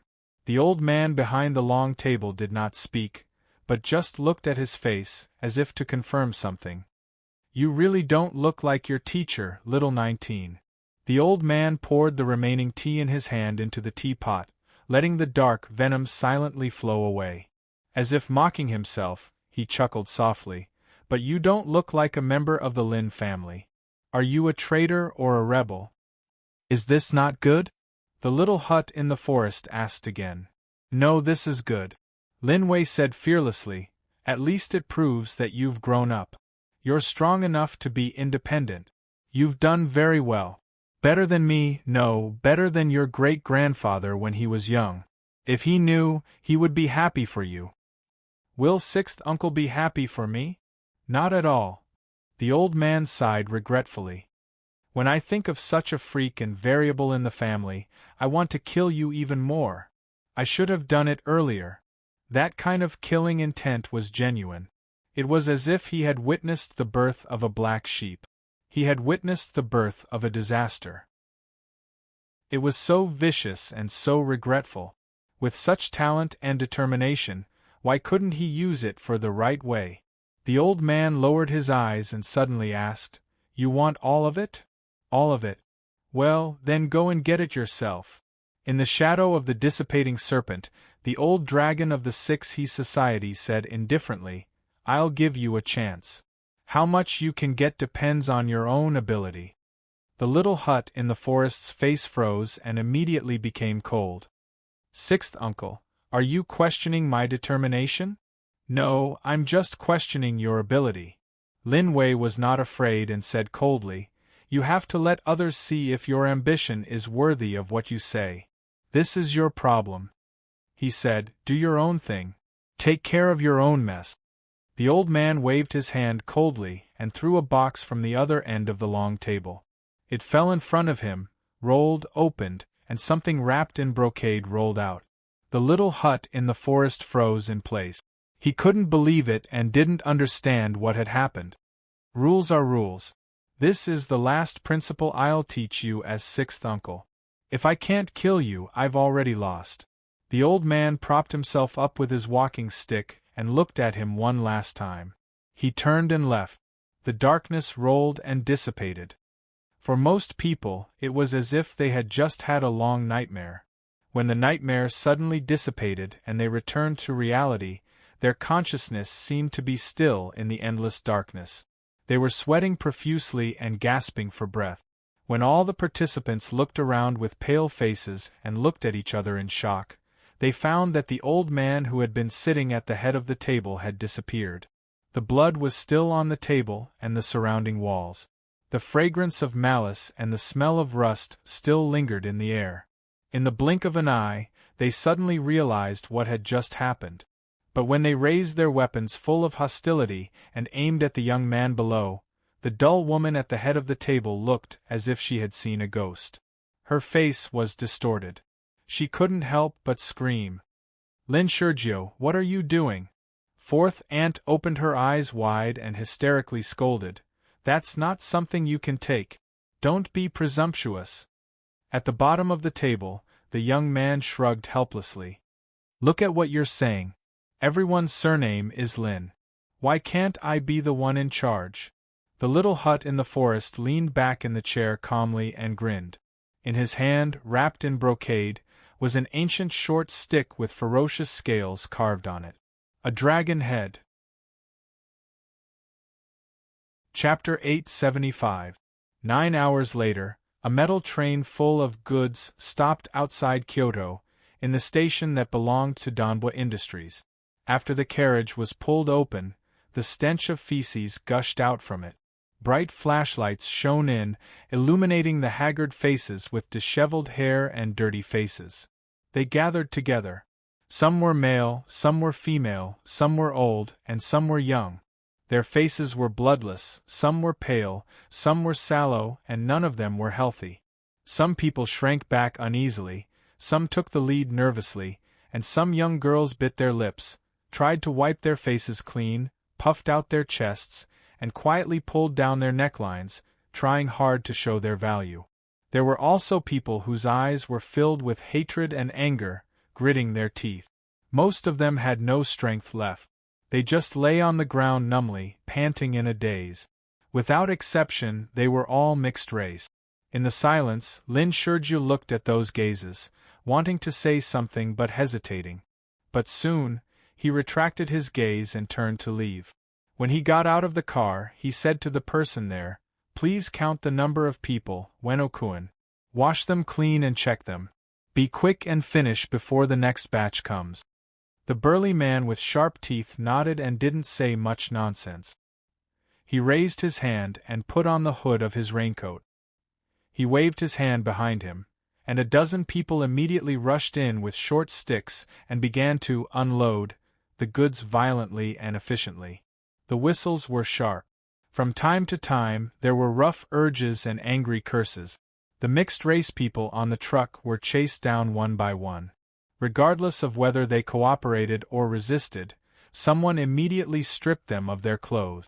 Regardless of gender, age, they directly tied plastic wristbands with printed codes on their wrists, locked them, and stuffed a small piece of soap into them. Then, outside the door, someone holding a faucet turned on the spout, and the cold water violently washed everyone's body. There were sharp exclamations, impatient urges, and rough roars and urges.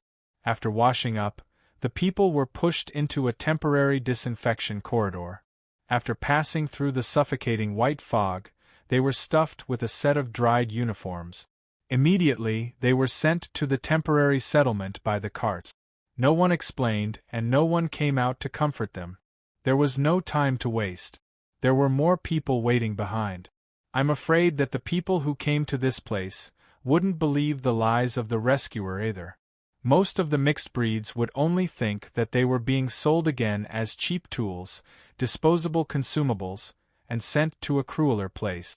When they couldn't resist, they could only numbly pray that the darkness waiting for them in front of them wouldn't be too dark.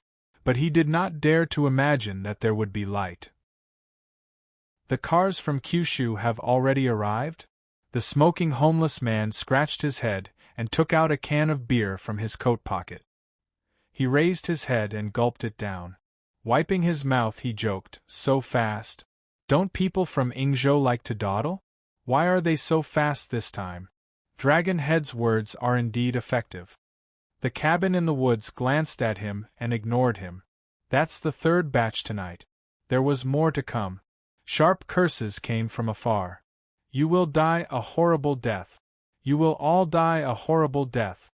In the stinking car, the old man holding the dying child screamed and struggled, but he couldn't resist the rough pull of the extreme Tao and was dragged out. After the child was taken away by the medical guards, he was also stuffed into the washing line. He wailed and cried, but his cries were drowned out by the sound of running water. It was unclear. "Look, they don't believe you." Lawrence tilted his head and lit a cigarette. "Besides, they might not be grateful to you for all you've done. Could it be that my teacher did all this so that they could line up and walk up to him one by one to thank him?" The cabin in the woods was amused and shook his head indifferently. "Come on, he doesn't care. Sounds so noble and pure. It makes me, green sun, ashamed. Lawrence shrugged. Since you know you're green sun, don't show up in public so high profile, okay? The cabin in the woods indifferently moved a step to the side, then raised his collar, revealing the symbol of Inspector Donbois. Mr. Lawrence, what are you doing here? Can't I take a look? Lawrence looked at him innocently. I used to have a discerning eye. I could tell at a glance that your teacher was not an ordinary person. We still have a relationship. Don't be so cold. Besides, the mixed hero White Paper Man is a member of our Green Sun. You can't just wipe your mouth and leave after freeloading, right? Once people started to be shameless, they would be invincible in the world. Especially an organization like Green Sun, which could always surprise people in unexpected places. For example, the great hero White Paper Man, who had recently risen to fame in the border area, a good example of Green Sun, the light of the righteous path appointed by the great commander. Undercover in the Astronomy Association, defeating the looming Hall, assassinating Minister Yushing, saving Donbois and leaving, and so on. There were countless rumors. For a time, it attracted the hot blood of many men and the love of many girls. After being freeloaded by the Astronomy Association, Green Sun began to freeload the Astronomy Association. You said that Huai Shi was a spy. I said that White Paper Man was our spy. He was a chess piece that the great commander painstakingly buried in order to save innocent mixed-race compatriot. You didn't expect it, did you? If you don't believe it, you can ask Huai Shi. This brand-new publicity strategy from the inside out revealed a smell that Huai Shi was familiar with. It really made him speechless and unable to refute it. He wanted to refute your mother *king bullshit, but Donbois and Green Sun really did have that kind of illicit relationship in private. For the sake of a long-term friendship, it was even more difficult to separate them too much. He could only pinch his nose and acquiesce. Over time, even the people of Green Sun started to believe that their family had recently gained a big shot who was insufferably awe-inspiring in Donbois. He was truly powerful beyond compare. So, let's talk about it. The cabin in the woods rubbed his eyebrows. I'll say it in advance. I'm just a tool and don't have the ability to make decisions. I know. Lawrence nodded knowingly. It's all the teacher's task, right? If there's a problem, you'll blame it on others. You and your teacher have really learned from each other. Don't worry, it's not trouble. I'm here to do a good deed and help Donbois solve its problems. Lin Shurju looked back at him, full of doubts. Even Green Sun is starting to do good deeds. What's wrong with this world? Even the leader of the 6E Society wants to abandon the dark and join the light, let alone Green Sun, right?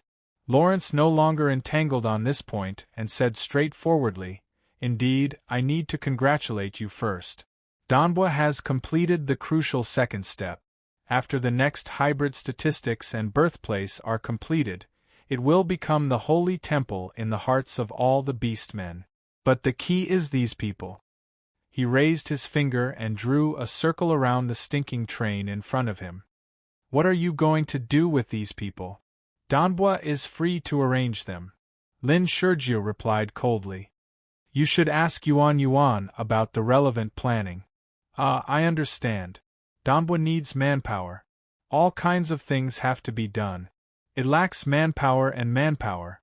As long as the hybrids want to live a stable life, they want to be able to find a home there. It's really a good thing. Lawrence smoked and suddenly asked, But what about those who don't want to live a stable life? What are you going to do? The cabin in the woods did not answer him, and Lawrence had already stepped forward.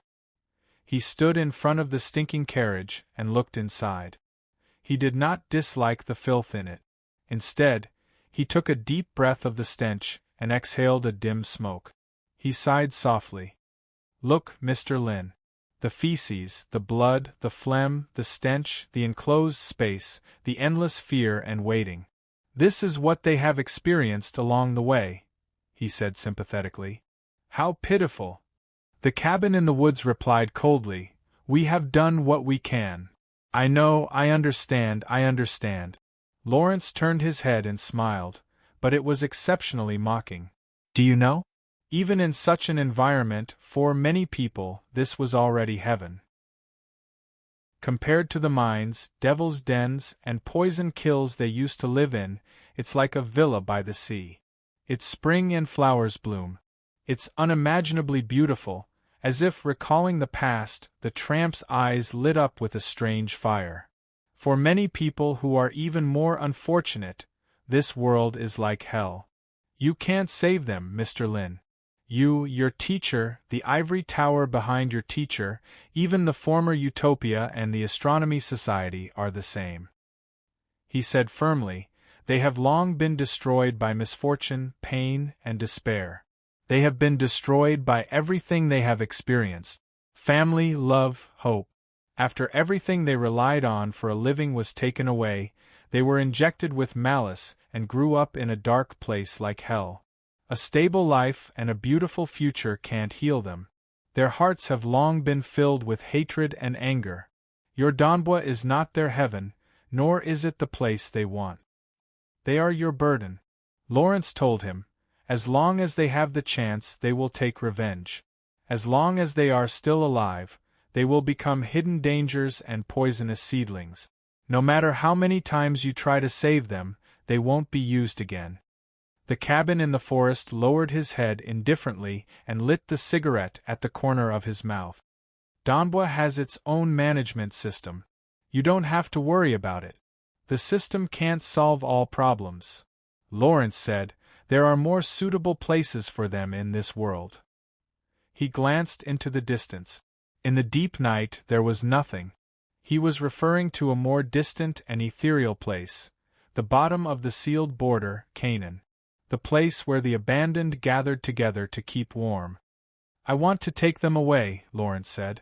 The cabin in the forest did not say anything. He just smoked.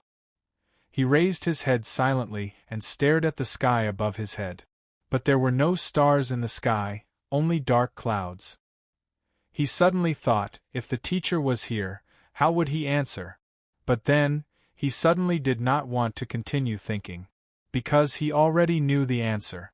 That guy would definitely shake his head indifferently, right? A cold rejection, a mocking retort, and mercilessly cut off Lawrence's thoughts, silently putting all the burden on himself. Regardless of what kind of disaster a moment of kindness would bury in the future, he would never allow anyone with a future to walk into hell and go to that kind of place. Fortunately, he was different from the teacher. The cabin in the forest shook his head and laughed self-deprecatingly. No matter how brilliant the teacher was, it was inevitable that there would be scum students, right? The world was like this. It was really sad. He lowered his head and stopped looking at the sky. He finished smoking in silence. After stepping on the cigarette and putting it out, he let out a long breath and talked to himself. Donbua is not a prison, the cabin in the forest said. This is a place where you can come and go freely. After saying that, he no longer paid any attention to Lawrence. He turned and left. Outside the station, in the back of the car, the girl, who was a little bored from the long wait, was playing games with her head down when she heard the sound of the door opening. Back so soon? She looked up curiously. I thought you would be busy until late. I'm a little tired. I want to rest. Do you want to go back? I can drive. No need. The tired man rubbed his face and lowered his head. Just a little sleep for a while. Then sleep, Mountain Kuan.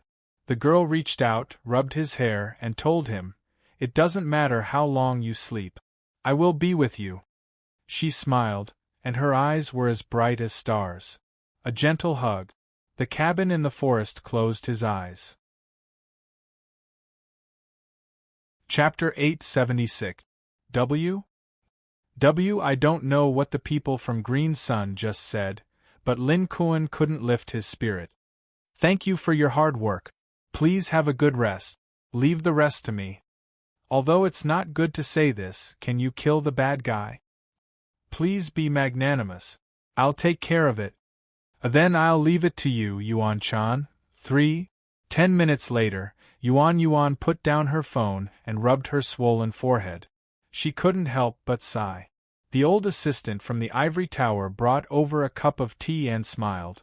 "What's the problem now? It's rare to see you so worried." Lawrence went to find little 19. "For the new beastmen." "What else could it be?" Yuan Yuan shook her head. "I'm afraid it's also Green Sun's instruction. They want to take advantage of the gap when teacher is not here. In a short period of time, Donbua needs the power of Green Sun to spread his influence among the beastmen between the borders. There's no way to divide them. As a new force, no matter how bright the future was, it was still in a state of development and preparation. Donbua's attitude couldn't be blindly tough. Sometimes, as long as it didn't touch the bottom line and principles, a temporary compromise was necessary. Most of the time, compared to the decisiveness of doing everything in one fell swoop, the tenacity of dripping water is more precious and difficult. The old assistant, Freeman, pushed his glasses and sighed softly. Over the past few days, as an assistant from the ivory tower and the main management member of the campus, he had witnessed the rapid changes here with his own eyes. Even after leaving Huaishe, his students still faithfully carried out the plans and goals he left behind without any deviation or wavering. Outstanding talent aside, this firm determination was even more admirable. "Mr. Lin is too harsh on himself." The old assistant smiled and comforted her. "I believe that to be able to do this, Mr. Huaishe will also be gratified by your growth." "Maybe, but he won't necessarily be happy." Yuan Yuan shook her head and sighed. To be honest, even as someone who was trusted, Yuan Yuan often felt the extent of her teacher's excessive ambition in the complicated work that she had to deal with. How could he just throw such an important task to someone else? Two students who hadn't even graduated yet. This was not a relaxing assistant who could help him grade homework or attend classical music classes, but a major power that could affect Donbua's future.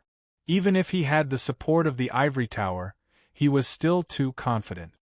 He didn't have to worry about the 6He Society infiltrating the alliance, nor did he have to worry about the Gen family controlling his lifeline.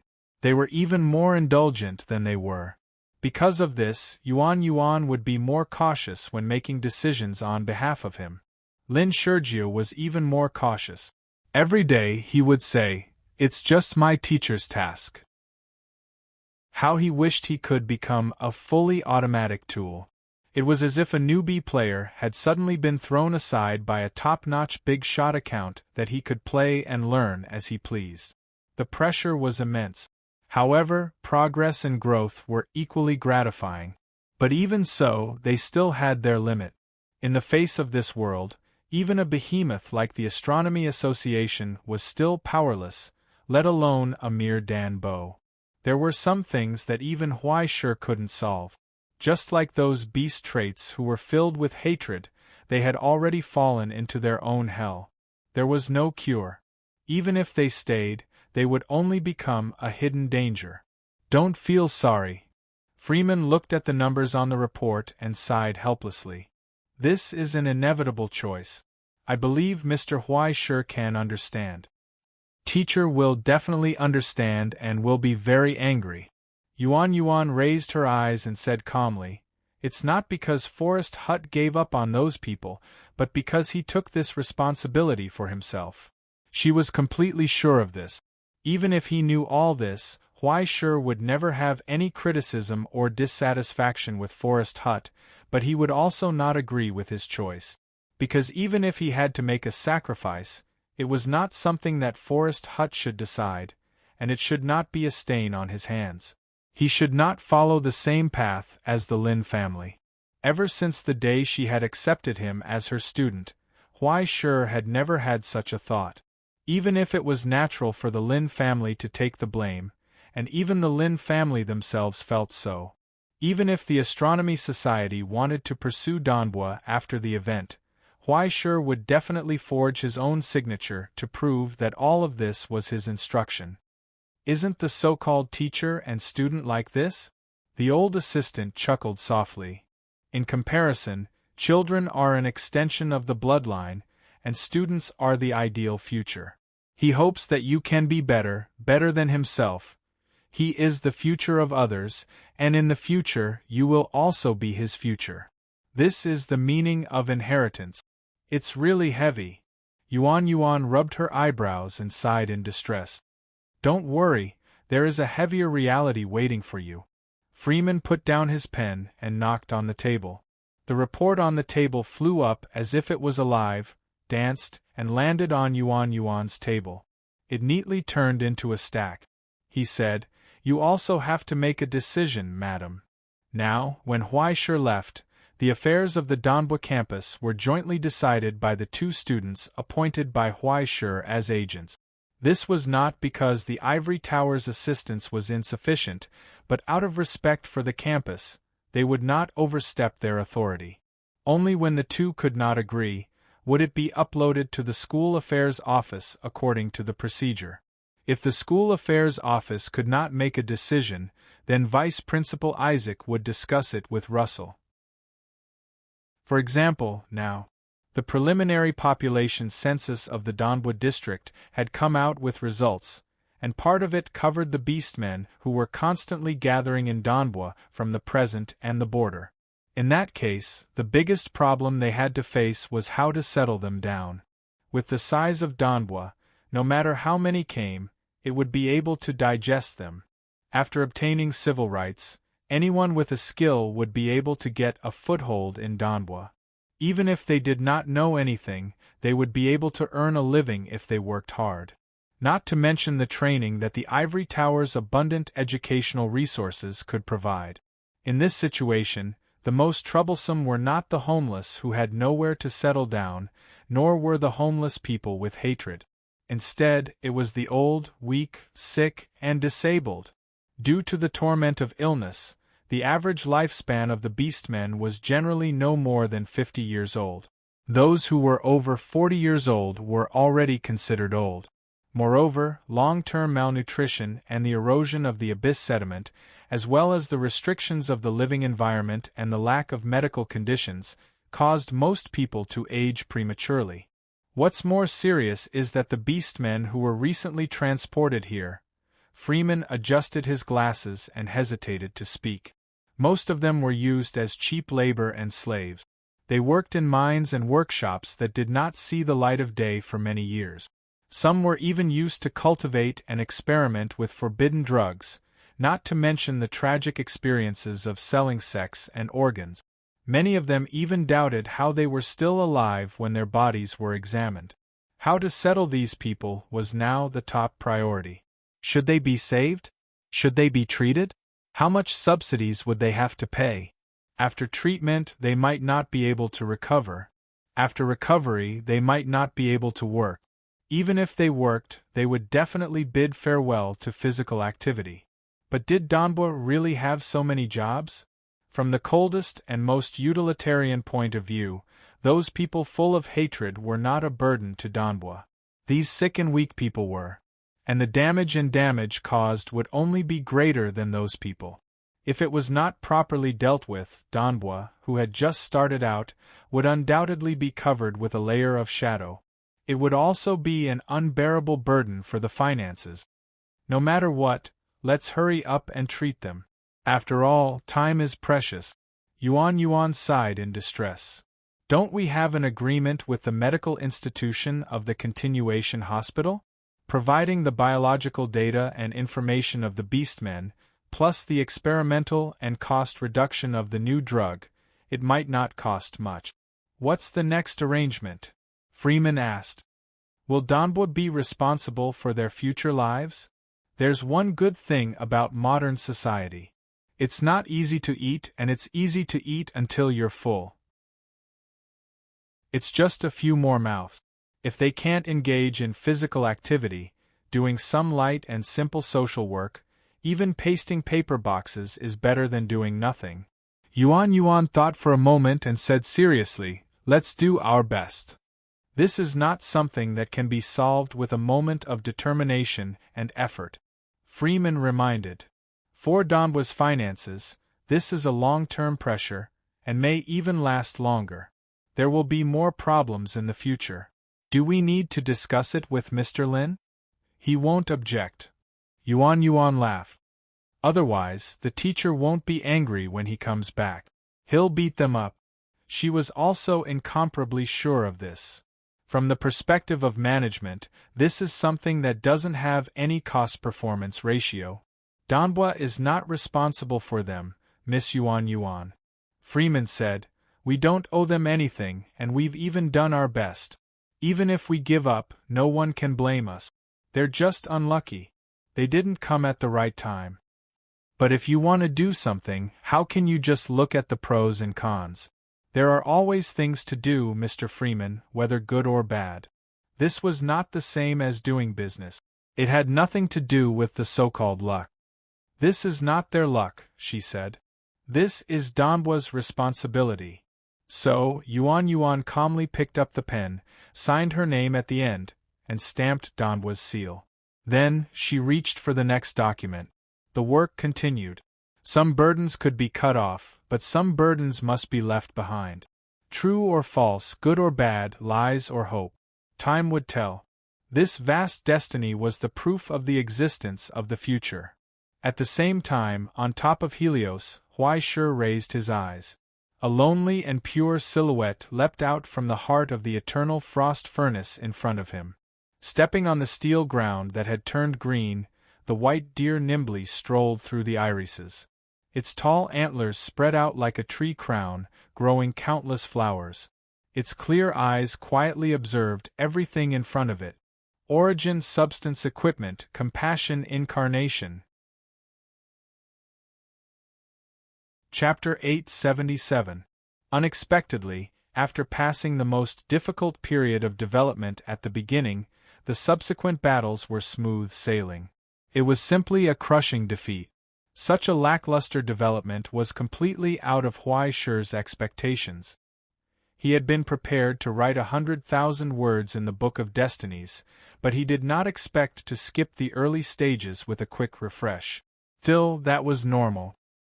He had Grandmaster Mikhail as his backer, the Eternal Frost Furnace as his support, and the remains of Grandmaster Pubris as his mediator. Not to mention, he had a wide network of connections, and most importantly, the omnipotent Tong Ji's support. Even the referee is on my side, okay? Unless he had to arm wrestle against a bugged player like the Grandmaster, how could the other players with no paywalls fight him? Just like now. In the instant that the doors to the Eternal Frost Furnace opened, the face of the opposing alchemist quickly turned unsightly. At first, he had intended to grit his teeth and struggle for a bit after comparing the height difference between the two towers, and there might be a chance of victory if he used the field's mechanics well. But when the incarnation of Wrath stepped out of the darkness with two fiery glints in its eyes, his majestic hellish horde began to tremble. When the white deer of compassion silently appeared from behind, the summoned creature at the front was already on the verge of losing its balance. In the literal sense of the word.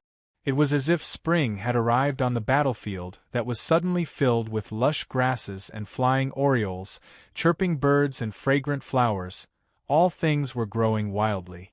Innumerable bewitching poisonous flowers and vile grasses were spreading ever-changing poisonous strains, and where the green light passed, all things withered. On the other hand, the Paradise Guardians who were brandishing their great swords and axes appeared to have been drugged. Their bodies swelled and were full of energy, their mouths shouting chaotic battle cries as their eyes glinted with green light over their ferocious faces. After 3 iterations of the casting technology, this group of guards had become out-and-out Iron King Kong. Even the smallest of them was more than 3 meters tall. Not a single part of their body was original, and all of them were relic equipment that had been animated through forging. Paradise Guardians, Dusk Village Collector's Edition V3.0. Other than the increase in numbers, the addition of heralds, elite swordsmen, artillery squad, and other more detailed classifications, there was even a new branch advancement, Dusk Knight. In theory, this was the cavalry under the prince's command to protect the kingdom. But for some reason, after combining the technology of the Twilight Village, it became a little strange. That was because these guys were not riding on horses or chariots. They did not even have a motorcycle with a bucket. Instead, they were riding on a steam locomotive driven by a huge and cumbersome internal combustion engine. The steam trains were pitch black in color and had the crude beauty of a classical style. The sharp horns protruding from the bottom were dyed scarlet by the color of blood. There were no tracks, but its mobility was not inferior to that of a tank. Its speed was astonishing. The most eye-catching thing was that there was a strange round face that looked very much like a friendly puppy hanging in front of him. The style was extremely strange. Huaishe felt that something was wrong. But in short, becoming stronger was the right thing to do. As for the rest, there was no need to care too much about it, and when 6 steam locomotives barged into the battlefield with a high-pitched whistle, the heavy cannons were raised and slowly aimed at the formation in front. The alchemists on the opposite side finally could not take it any more under the continuous refresh of their worldview. They were completely subdued by Huaishe's unique style. They took off their glasses with trembling little hands. I admit defeat. On the Sunmaker's throne, Huaishe shrugged and praised, "You fought well." Following his words, the giant deer that was the embodiment of compassion appeared behind his opponent. It glanced at him coldly before disappearing without a sound. So, in the collapsed tower, only a skeleton that instantly decayed was left. It dissipated in the wind. Soon, with the roar of the fog, a new piece of land was pieced together into Huaishe's territory. This time, the restrictions of the land were quite strange. It was as if the land near the furnace had its own high-temperature environment, and the concentration of abyssal sediment in the dilapidated temple was astonishing. Because of the interference brought about by Publius's mysterious instrument of creation, Helios was now completely hellish, and the land formed more or less had some negative effects. The reason for its formation was often related to the distortion of the land itself. At the same time, it would also have a huge impact on the outcome of the battle.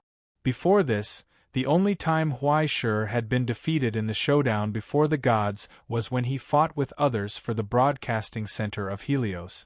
It could be said that he had fallen into a ditch and could not climb out. Because the restriction of that piece of land was that singing was prohibited. It even prohibited all rhythmic sounds that could be called melodic. For others, the restriction was completely insignificant, but for a disaster musician like Huaishe, it was simply the most desperate disaster. The performance method that had long been integrated into his instincts brought about the crisis of sudden death in an instant. Every heartbeat and every breath was a countdown to death. The technique that had made him famous in the past had become the reason for his defeat, and Huaishe could not spit out a mouthful of old blood in his throat. This was king beyond the ordinary level of absurdity. And now, he finally saw an even more ridiculous restriction: drinking was prohibited here. What's going on? Huaishe scratched his head. It's one thing to catch people in a strange dream to pay their respects, but not to sing or drink. Is this the rhythm of forcing people to observe mourning? Normal operation, Tongi's mocking voice sounded. The essence of Publius's mysterious instrument of creation is to try to trace back to the old days of Helios, reverse the death of the gods, and create the birth of gods. If the death of the emperor was only to prevent people from singing and drinking, the mortals would probably wake up laughing in their dreams, right?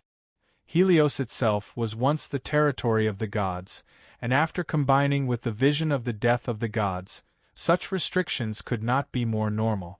If you ask me, you've hit the jackpot this time. Hurry up and check if there's anything else that can be used. Something that can be used? Huaishe raised his head and looked around.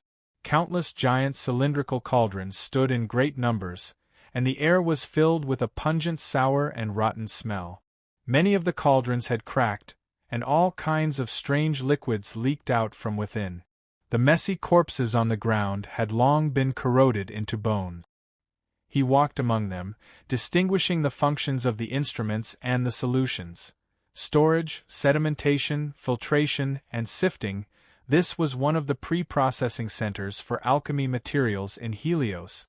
Its function was to perform the preliminary processing, decomposition, and storage of most liquid materials. Even after the chaos, most of the instruments were still operating. But compared to what was truly important, these were only insignificant things. At this moment, in the center of the processing center, the deep pool that looked like a lake was still being stirred endlessly by the huge swinging arm, and all kinds of essence from the abyss were being extracted from it under layers of sifting. The surging streams were gathered in the giant cauldrons in all directions through a network that extended in all directions. When the huge instrument was operating and several streams converged, all kinds of complicated potions could be formed without the need for refining in a furnace. This was simply an alchemy production line that was like a cornucopia. The incomparably precious silver blood potion in the present realm was almost gathered into a river here, and there was no end to it. The blood of the ancients from a higher level was piled up like a mountain here. And finally, after layers of processing, mixing, and extraction, the ripples of the countless streams would collide, and wisps of silver-white mist would rise up and gather in the large urn in the center. Huaishur walked to the side and looked down. The silver spring water in the large urn was as smooth as a mirror, reflecting his sluggish face. He subconsciously reached out, but just as he was about to touch the water, he retracted his hand as if he had been electrocuted. He took a long ladle embedded with jewels and diamonds from the shelf next to him, carefully scooping up a little and bringing it to his face. He carefully confirmed it again and again. He took a deep breath. In an instant, his spirit was lifted. When he poured 2 drops into his hand, he felt a warm current spread through his body and into his soul. A wonderful fragrance lingered at the tip of his nose, intoxicating him and causing his cheeks to turn red. Supply of origin substance. This large urn was actually filled with liquid origin substance that was not inferior to the exclusive supply of the Astronomy Society. Just a few drops from the small ladle had completely replenished Huaishur's origin substance that was lacking because of the forging. He even had a surplus, causing him to enter a strange state of excitement. He was so energetic that he wanted to immediately take off his clothes and run 2 laps in the snow with the sleigh. He subconsciously pulled at his collar, panting, and noticed the abnormality in his body. Even with his resistance, there were signs of solidification. Although it was very subtle, it was still very eye-catching under the illumination of Great Si Ming's divine mark. Even with Huaishur's poison resistance, there would be abnormalities. If it was a normal person, with just 1 drop, they would have been immediately deformed, right? What is this? He picked up the ladle again in disbelief. What else can it be that can nourish the soul, but also cause people to fall into depravity? Of course, it's the divine wine. Tongji whistled and sighed happily. This is a huge profit, Huaishur. This is the sanctuary of Dionysus. It was once a place on Helios where the god of wine was worshipped. As the last territory of the Olympian gods, all the places on Helios corresponded to the gods. After combining with Publius' mystic instrument, this place was almost equivalent to the temple of the god of wine. All the creations naturally received the blessings of Dionysus. The Muse's divinity in the broadcast center was not even worthy of carrying his shoes. After all, he was one of the 12 Olympian gods who was once as famous as Apollo. Although the authority of the god of wine Dionysus was not as awe-inspiring as his brothers and sisters, it was still indispensable. Moreover, he was the kind of person who hid his strength and did not bark when he bit people. The Greeks regarded him as the master of revelry and joy because he was the guide of all the souls of the living. With just a thought, he could send people to heaven or hell. He could free people from pain, and he could also intoxicate people with the pleasure of depravity until they were sinful and irredeemable. Just a portion of the god of wine here reflected the dual attributes of sublimation and solidification. Needless to say, this was only the raw material. After further processing, all kinds of wonderful uses could be discovered. It was simply omnipotent. It was a pity that it had now become a solidification curse. It just looked very beautiful. Perhaps before the abnormality in Helios was resolved, it could only be poured into the internal combustion engine of the Dusk Knight's train and be used as a powerful fuel. Just as Huai was feeling regretful, beside him, there was a slurping sound. When he turned around in shock, he saw that half of a skeleton had already crawled into the pool without him noticing. Wow, there's so much wine. A certain simple-minded person who did not know what he was drinking looked up with sparkling eyes. Yay! Chapter 878. In the long silence, Huai and the skeleton who was soaking happily in the poisonous pool looked at each other. Neither of them seemed to understand why the other was acting so strangely. They looked at each other without saying a word. Huai finally coughed dryly and broke the silence. He asked tentatively, "Sai, why didn't you say anything before going down?" "Huh." The skeleton was stunned for a moment, as if it finally understood something. It was in disbelief. "You're so stingy, a go." It widened its dark eye sockets and complained with hurt. "I've already treated you to so much wine, why can't you even bear to drink so little?" Huai couldn't hold back a mouthful of blood. He only felt a pain in his head. Are we talking about the same F***king thing? He felt terrible all over. "Aren't you afraid of being poisoned?" "Poisoned? How is it poisoned? It's such a good wine." The skeleton looked at the pool it was soaking in puzzlement. It didn't understand what Huai meant. It even lowered its head and drank 2 big mouthfuls. "Isn't the taste quite authentic?" In the silence, Huai didn't speak. He looked at it with his mouth agape, looking at the wine leaking from the gap of its jaw, as if it had undergone some magical quenching. Wisps of pale gold appeared. Like formaldehyde meeting bamboo charcoal, the essence of hell hidden in the divine wine slowly shrank. As the skeleton stirred, it adhered to its skeleton, causing the originally pure white skeleton to appear with faint green veins, which became more and more prominent and lively. The corner of Huai eyes twitched. He felt as if it had become fresher from a corpse that had been dead for a long time. "Wow, a go. Look." The skeleton raised its hand, touched its head, and shouted excitedly, "I've grown hair!" There was no time to correct the term a go. Huai had already seen the scene of strands of golden hair sprouting from the skeleton's head. They grew rapidly from nothing. In the end, they became slender and straight, as bright and pure as golden silk. How terrifying! Huai rubbed his eyes hard to make sure that he wasn't hallucinating. The skeleton in front of him had indeed grown hair after soaking in the poisonous wine. It was so tight and firm that it was enough to move a down-and-out male cowherd to tears. The only flaw was that it seemed to only grow in the middle, and not the side. He had turned into a Mohican with the style of a punk. What kind of miraculous principle could cause such a change? Huai scratched his head. He felt that the fantastical level of this world had begun to soar again. He could no longer keep up with the changes, especially after he confirmed that the curse in the godly wine had been greatly weakened and was almost completely purified. His gaze towards the skeleton became more passionate. Was this a great grandmaster? Not only could it be used as a stove, it could also be used to brew wine. Love, love. Half an hour later, beside the wine pool, Huai pot was already hot. The godly wine gradually boiled, emitting a rich fragrance that intoxicated people.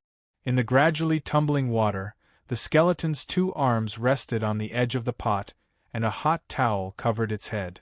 After getting into a comfortable position, it let out a carefree moan. Heat up more." "Okay." Huaishur added 2 more pieces of firewood. After the godly wine in the wine pool passed through the iron pot, it was completely purified. Then, through a slender conduit, it dripped into Huaishur's water tank drop by drop. In this way, a freshly made poison filter valve was ready. At this moment, in the iron pot, the skeleton enjoyed the long-lost warmth. It held the small cup in its hand and drank a big mouthful. It was so moved that little stars almost appeared in its eyes. "Ago, you are so good to me." In front of the iron pot, Huaishur raised his head, wiped his sweat, and smiled honestly. "Don't mention it, we don't have to be so polite." He casually pulled 2 books from the pile of ancient books beside him. He tore up the valuable ancient books and manuscripts that contained an unknown amount of wisdom and threw them into the fire to maintain the temperature. There was no pity. Anyway, they were not serious books. At first, Huaishur had some expectations for Helios, but after going through some of the alchemist's private collections these days, he found that they were really dirty. It was simply unsightly. It could be said that although it would be unfair to kill all of them, there would be fish that escaped the net if they were killed one by one. Just look at these guys' notes and hamsters to know. If it was not private research on live sacrifice and biological alchemy, it was the data records of various soul experiments. There were also all kinds of methods and precautions for trading with various existences in hell. What's more, there were all kinds of inhumane secret instruments and methods to obtain materials. Those guys had already crossed the boundary of ethics in the vast space and stepped into the category of taboos. They even dared to touch the field of the elements of destruction. In just a few decades, under the guidance of the Pied Piper, the alchemists who monopolized the remnants of the gods had fallen to a jaw-dropping level. At first, they might have just skipped some steps for convenience and used a more radical method. Later, they began to get used to repeatedly testing the edge of the boundary until someone was willing to pay any price for the result. When the bottom line was gone, everyone would fight to be the first to fall.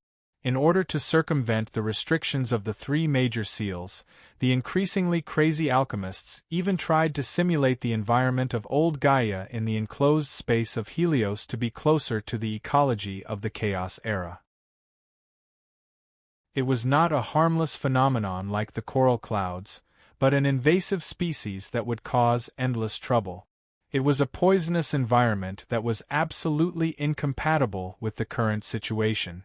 Even if they did not succeed, they still left behind all kinds of scalp-numbing record.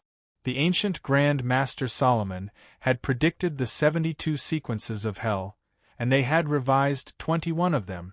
They even made up for the creation of the 4 pillars of Asmodeus. How to use the solidification of souls to form 18 different manifestations of the essence of hell. The lords of the 18 hells swallowed and fused with each other, assisted with the secret instruments and stigmata, smelted and transformed, and finally created the authority of Asmodeus, and then became the ruler of hell. Even if it was just a deduction and speculation, it made Huaishur's scalp tingle. The thirst for hell had driven this group of people into madness. Even if they knew that there was a taboo ahead, they still jumped into the abyss with confidence and hope. In the process, there were many alchemists who were used as sacrifices, and there were even some who cut themselves. It was better to burn this kind of thing that would only become a poison if it was kept once and for all.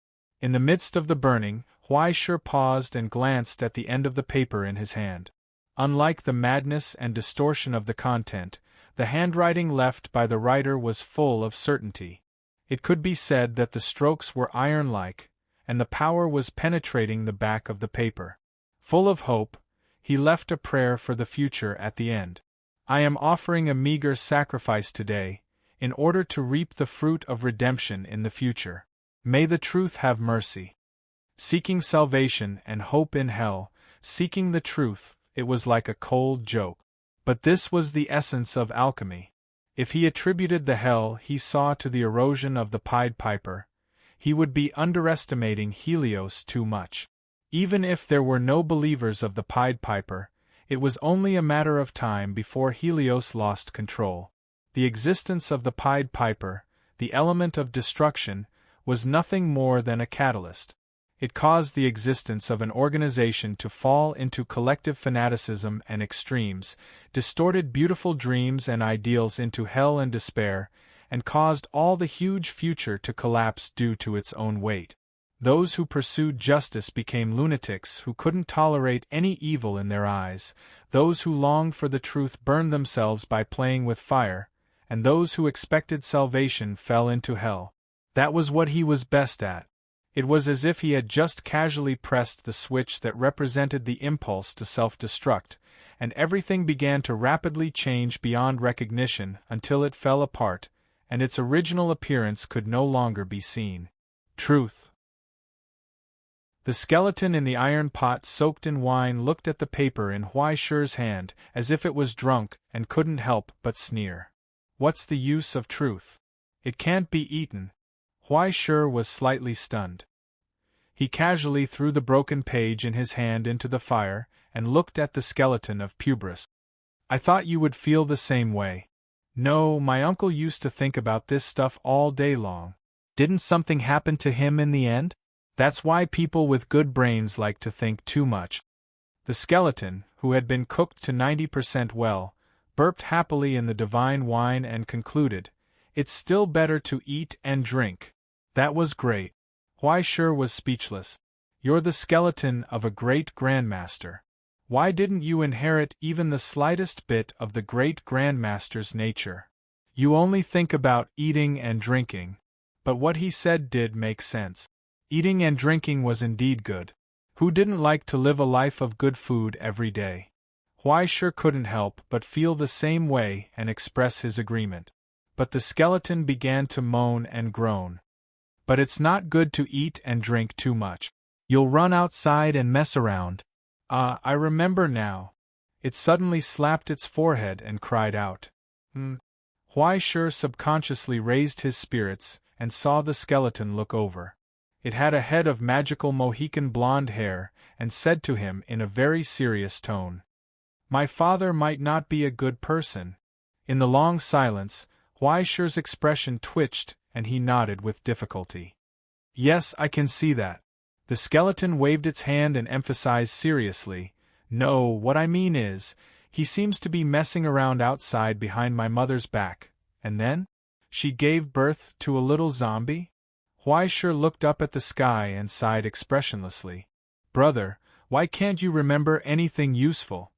Even if you remember a little bit of what you used to do, it would be better than this." He really didn't know what to say. He could only comfort the skeleton with a helpless expression. "Look on the bright side. It's not just your family. Maybe all the species in the world are the same." But that's not right. The skeleton became more and more confused. It scratched its blonde hair. "I don't seem to have a father. No, who is my father? He can't be a scum, right? That can't be. We, the Hermans, have always been loyal to our marriage." Huai Shi rolled his eyes and planned to take this thing out of the divine wine and dry it first. "You don't even have a stomach. How can you drink so much?" But the words that jumped out of the skeleton's mouth in the end stunned him. It was unbelievable. "Wait, what did you say?" The skeleton looked at him blankly. After thinking for a while, it repeated, "Marriage," the sentence before that. Huai Shi widened his eyes and asked word by word, "What family did you say you were from?" The Hermans? Didn't you just say Herman?" Huai Shi was so anxious that he wanted to hit the skeleton. "I can't remember clearly." The skeleton fell into a state of stupor again. "Speaking of which, is my name Pubris or Pavlov?" Huai Shi rolled his eyes. He was very anxious. He took out the Book of Destiny and repeatedly confirmed that he hadn't heard wrong. The skeleton had indeed said the Hermans. The Hermans? The famous pure-blooded family, the inheritors of the holy name of the Blessed One, a core member of the Roman genealogy. This wasn't the first time Huai Shi had heard of it. But Pubris shouldn't be a member of the Hermans. On the contrary, coincidentally, he just happened to know a direct descendant of the Hermans. Even more coincidentally, the other party was above Helios. Isn't this just a coincidence? The senior leader of the Stone Cauldron Society, a legendary alchemist of the Roman genealogy, and a giant who had stood at the peak of alchemy 100 years ago. At the same time, he was the old bastard who had tricked Huaishur into marrying Helios, the great grandmaster, Garland Herman. Thinking of this, he couldn't help but move closer to the skeleton and pick up its skull with both hands. He raised it and looked at it carefully. "Big brother, who are you?" The innocence in the skeleton's eyes was about to overflow. "I don't know either, brother. I'm just a corpse, okay? And I'm only half a body. Don't ask me such a question that's out of my scope, okay?" It picked up the wine cup in its hand, scooped a large cup of wine from the pot, and stuffed it into Huaishur's hand. "Come, drink it and you'll be done." It was as if it didn't care whether the friend in front of it was Huaishur or a dog. As for whether it was Pubris or Garland, it couldn't be bothered to care.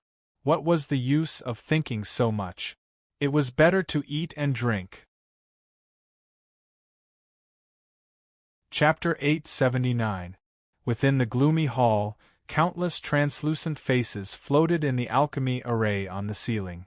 The dead souls were reconstructed using origin substances and records, creating a nearly perfect replica of the spirit body. At this moment, countless voices continuously rang out in Hades's ears. "Your progress is already too slow. When is this going to end? We need to make changes. Otherwise, we'll suffocate to death.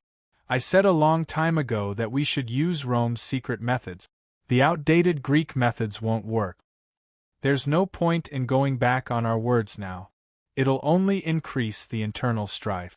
Our talents aren't as good as Pubris. But Pubris doesn't have any energy left. Blood, spirit, body, and bones. After so many splits, does he really still have his original talents? I'll be honest with you. I think creating a god is pretty stupid. You should try my project, huh? The artificial silver sea can't be controlled at all. It's actually more practical than recreating a remnant evil. If you want to talk about this, I'm not sleepy anymore. Enough! A dignified spirit interrupted the useless bickering and grumbling. The origin substances that flowed between the spirit-body replicas rapidly transmitted the conclusions of their thoughts. The sparks of their thoughts collided and rubbed against each other, finally coming to a conclusion that everyone agreed with. The dignified face of the previous chief descended, looking down at Hades's cold face. Losing the initiative is equivalent to sitting and waiting for death. Hades, you are the chief. You should do something. There was no resentment that came from being poisoned and murdered. There was no brainwashing or modification, nor was there any abuse or torture. These spirits that had been resurrected after death didn't care at all about providing their murderer with wisdom and reference. They didn't even care that they were already dead. Even if they knew that Hades was a follower of the Pied Piper, it didn't matter. The instincts of an alchemist had long since suppressed everything. Curiosity, the desire to research, and the uncontrollable urge to explore, those important parts that made up the spirit were faithfully reproduced. Unlike those mediocre people who died impure deaths, these fanatical seekers of knowledge only needed a few minutes to accept their own deaths. After leaving behind a bit of regret, they began to willingly continue to provide services to the murderer. He held nothing back. They just wanted to see the result. Even if this self-awareness was fake, they still wanted to satisfy this irredeemable impulse. Reality had already proven that Publius's talents were far above theirs. Since the existence of the great Grandmaster was not something they, who were flawed, could stand shoulder to shoulder, then why not accept their own failure and follow the changes to explore a higher realm? They didn't care about the lives of others. They didn't even care about their own lives. Moreover, it was just that he couldn't eat. It wasn't like he couldn't continue his research. He could still pursue new intelligence after death, wasn't that good? I don't like to act rashly before I get to know my opponent's background. Hades shook his head. The faster you move, the faster you die. At the end of the day, didn't you guys fail because of your own arrogance? Haven't you learned your lesson? His fingers tapped on the armrest of the chair. After muttering to himself for a while, he slowly said, "That martial artist from the Astronomy Society has never been anything to fear. Mikhail's projection is just a facade. He's too far away. He can only maintain that area. He can't do anything else. Don't be fooled. The real threat has never been Mikhail, but the people behind him." He paused for a moment, looked up and asked, "In today's era, is there anyone else who can activate those showdown of the gods, other than the gods?" "There's a 30% chance that it's Mikhail, a 40% chance that it's an unknown divine mark, and a 19% chance that it's from Helios. Among them, the chance that a real god will descend here is less than 1%. The previous first seat quickly came to the most objective conclusion. The gods repel each other. Hades, it's like two stars that won't easily get close to each other. After Apollo's mystic instrument of creation was activated, it's impossible for another god to enter Helios. Or rather, it's because Publius's creation of divinity was too successful that it was used by his opponent. The representative of the souls gave a final warning. "It's the most dangerous time. We have to respond." "I know." Hades tapped his assistant and said calmly, "I know." At that moment, in the holy temple of Hades, the king of the underworld, under the gaze of countless souls, the huge array in the center of the hall lit up once again. After offering a huge number of sacrifices and countless offerings, liquid gold rose from the cauldron, breaking through the blood and turning into a descending embryo. An endless amount of darkness seeped out from within. Then, a tall and thin figure appeared from within. It was dark all over, covered in layers of gold ornaments adorned with lapis lazuli and rubies. Its vertical eyes slowly looked up. It sniffed the air and frowned in displeasure. The stench of an alchemist. The one who wore the crown from hell looked up at Hades and mocked, "Are you the contractor? Do you expect to bind me with such a thing?" He opened his mouth slightly and blew gently. In an instant, the wind of decay from time broke through the layers of boundaries and turned into a torrent, rushing forward. Soon, it disappeared in front of the scepter in Hades's hand. "The witness of the contract is the supreme one who blows the voice of truth," Hades asked expressionlessly. "How dare you offend His Majesty? There is no second master." "Watch your words, jester." A cold light appeared in the beastly vertical eyes of the one who wore the crown. "I only serve the Lord of Decay, the immortal King of Wither. This is also the permission of the King of Wither." Hades raised the scepter again and pointed it at his face. "Demon of Sumer's hell, the solidified evil spirit, Gala the traitor. I command you in your name, obey me." He paused for a moment and revealed a malicious smile. "Or you can make another choice." Under the restriction of the contract, the ancient solidified one fell silent. Countless phantoms appeared in the strange luster flowing on the gold ornaments, all of them were the twisted faces of the dead. After a long time, he slowly looked behind him. In the darkness behind him, a pale face appeared. Shrouded in a pitch-black veil, it was a beautiful face, but it was completely lifeless. Gala had no mood to appreciate this stunning beauty. Instead, he was full of disgust for the pair of empty eyes. It was a lie, a false bubble, just like the promises of all the jesters. There was no truth to it, but at the same time it was full of threat and malice. "I will abide by the contract, alchemist." Gala withdrew his gaze and chose to obey the authority of the Supreme One. "Give me weapons, give me blood, give me war. Finally, keep your doll away from me. Then, happy working with you." Hades raised his hand and once again made an inviolable contract. As the darkness dissipated, countless huge shadows emerged from the end of the hall like a tide. They looked up with their scarlet eyes. They could not wait any longer. I've prepared the war you want, Gala. Hades smiled and told the leader of the large group, who was loyal to death. Before the war is over, learn to get along with Pandora. At the same time, in another huge hall, the visitor put down his teacup and picked up his cigar again. I have a feeling that you are in big trouble, Garland. This has nothing to do with you, Exhector. In front of him, the Grand Master, shrouded in an invisible flame, said coldly, You just need to do what you want to do. You don't need to care about other things. Aha, now even little Garland looks down on me. Izzy scratched his head awkwardly and was full of concern. Am I not here to care about the health of the younger generation? Blood fever is such a troublesome disease. Can the body still withstand it? More than enough. Garland lowered his eyes and stared at the hot blood flowing from his fingertips. Droplets of blood dripped onto the ground, burning patches of scorch marks. Then, I will not disturb you. Izzy raised her hand and put on her hat. She got up and patted her pants. She politely said goodbye. Since you invited me to tea, how about I give you a prophecy? Not interested. Garland replied coldly. No matter what happens, everything is part of fate, isn't it? You are so similar to Publius. Izzy laughed. Who says not?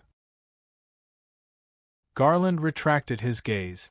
Exhector, the demigod from America, the high priest who inherited noble blood and holy will, had disappeared without a trace. In the silence, the dazed Rachel next to him opened his eyes, as if he had just woken up from a dream. What happened? He asked, puzzled.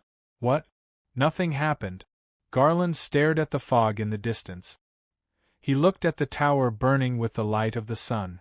It was as if he could see the embryo of God brewing in it. The embryonic form of God was also looking at him. Thus, his eyes gradually turned cold. It made his blood run cold. 4 hours later, Huaishur, who was drinking, playing cards, and singing, suddenly stopped. He was pulled to the top of the eternal frost furnace by an invisible force. He held the cup in his hand in a daze and sat on the throne of the Sunmaker. Only then did he realize that he had been so high on eating and drinking that he did not see that the countdown had ended. Before he could react, a new round of battle began. When the roar burst out from the fog again, a ferocious outline appeared in front of Huaishur. Surrounded by colorful RGB lights, a tower rose from the ground like a dragon. The broken dog that had disappeared for a long time appeared in front of him. Huh! Huaishur was stunned for a moment. He did not expect that he would be the one fighting himself this time. Then, he saw countless intersecting roads extending out from the fog, covering the entire battlefield. Hundreds of magnificent bronze mirrors that towered into the clouds stood in the middle, slowly rotating and reflecting the complicated and changing reflections. The complicated and strange paths were like messy wool that twisted together, turning into a dead knot that could not be untied. Just looking at it made one dizzy. The 3 forks overlapped and became a strange maze. No one could find the beginning and end of it. And this time, the rules of the venue were so strange that no one could understand them at all.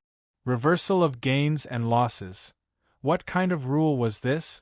Was it to restrict alchemy? Huaishur looked up blankly and looked at the opposite side. Then, he saw himself sitting on the throne of the Sunmaker. Huaishur revealed an evil and wild smile. Saliva and tongue were thrown out from the corner of his mouth. It flowed all over the ground. Chapter 880. Looking at his silly appearance, Huaishur suddenly felt like he was looking into a mirror.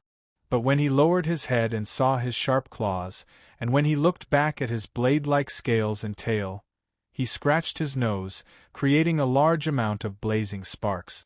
Huaishur finally came to a realization. Oh my God, I've become a dog again. What the hell? What's going on? What's going on? Huaishur did not feel good at all. It was fine that he had inexplicably become a dog, but the problem was that the dog had become him. Now, in front of Huaishur's eyes on the tower, He was squatting on the Sunmaker's throne. He raised his legs and swept his ears. After a satisfied yawn, he stuck out his tongue and licked the skull of the skeleton. Enough, brother, enough. Don't King lick me any more. Huaisher looked at his image rapidly collapsing. He remembered that tears were about to come out of the dog's head. He felt sad. Tongyi, save me! Tongyi was stunned for a long time. She looked at him and the dog with schadenfreude, and could not help but roll around in laughter. Silly boy, I can't help you even if I want to. What's going on? Isn't this the rule of the land? Tongyi wiped the tears from the corners of her eyes.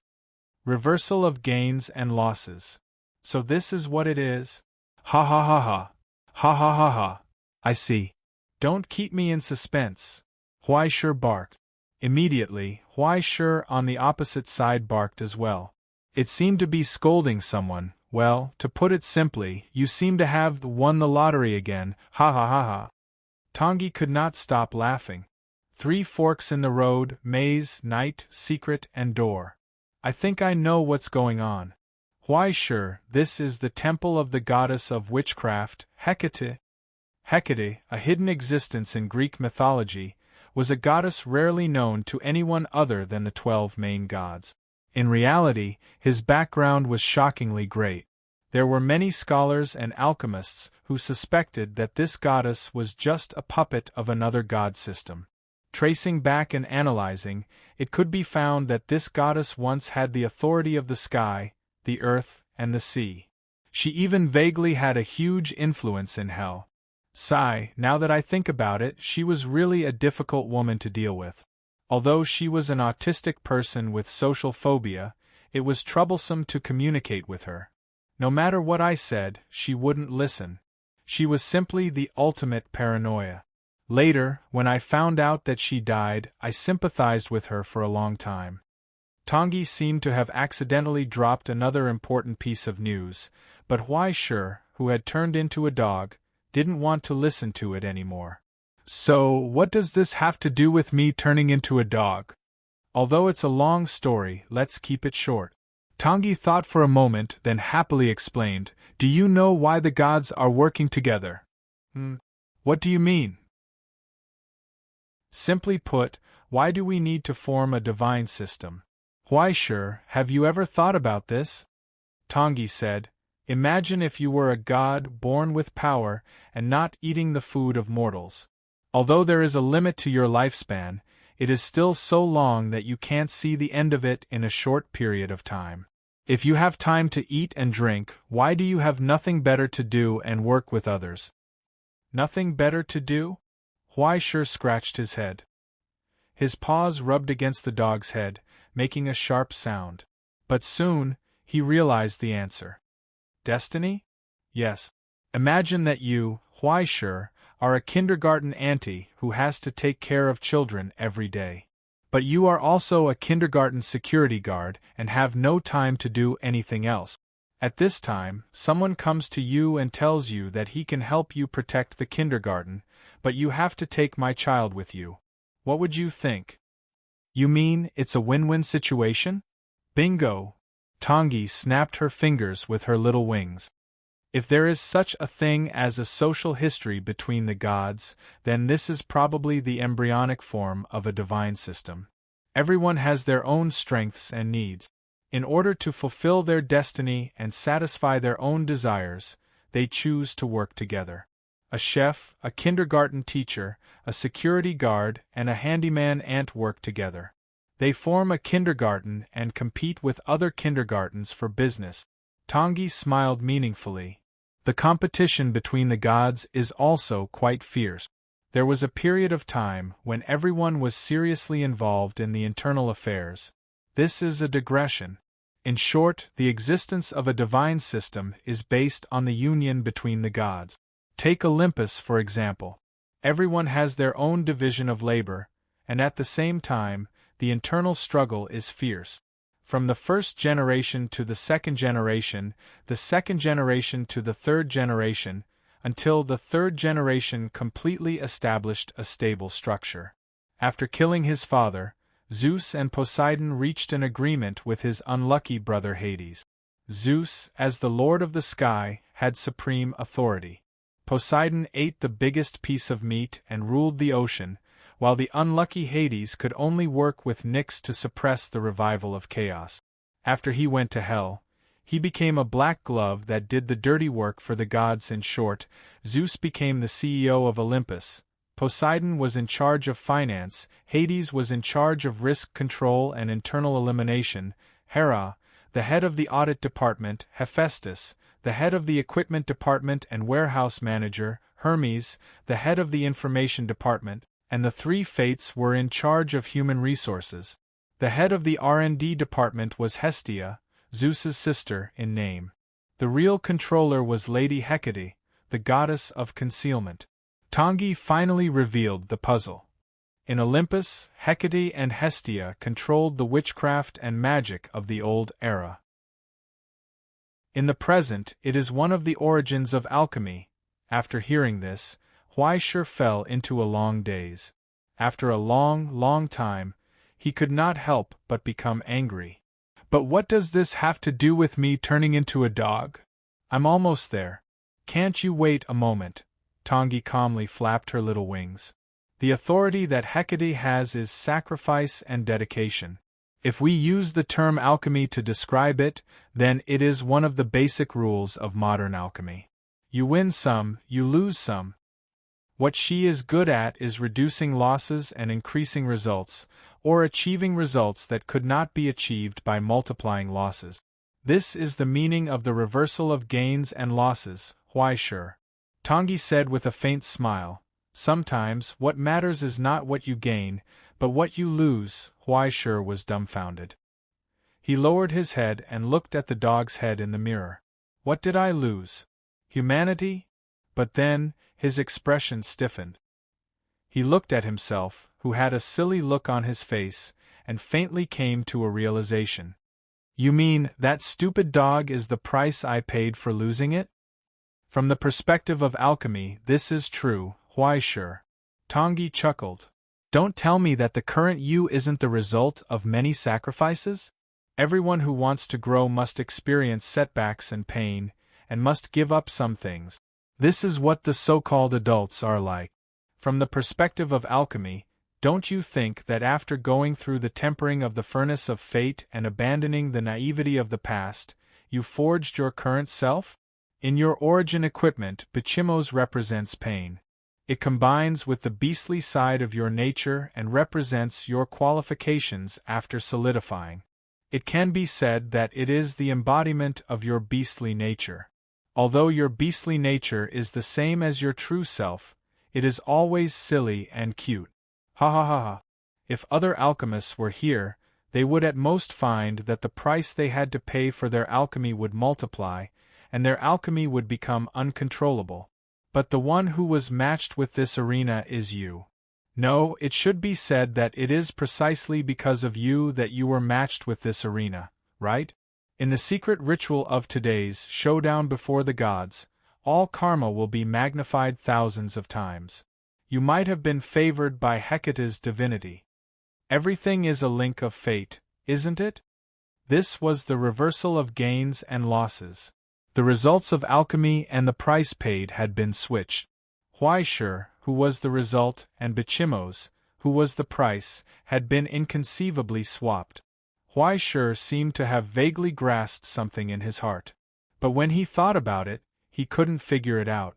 But he couldn't help but inwardly breathe a sigh of relief. At best, this was just a restriction brought about by the arena. Once the showdown was over, it would naturally be swapped back. But the problem now was, how was he going to fight? Huaishur raised his head and happened to meet the eyes of Huaishur. Just like the malevolence and cruelty in Bichimo's eyes, Huaishur, who was sitting on the throne of Sunmaker, had a chilling glint in his eyes that made people shudder. A strong fighting spirit rose from between the two towers. It stirred the clouds. At that moment the war had begun. 20 minutes later, on the battlefield, the park guards roared and bellowed at the lizard giant that was close at hand. The lizard giant waved its hand and panted heavily. Behind it, the army of 10,000 roared with all its might. "Holy!" snatched the landlord. "Holy!" "Don't snatch!" "Holy!" "Double!" "Holy!" "Super double!" Only the dumbfounded skeleton sitting in the middle looked at the cards in his hand and scratched his Mohican blonde hair. His face had long been covered with tinfoil strip. "This game is so complicated. How do I play it?" Just like that, the 5th round of the Helios Landlord Tournament began again.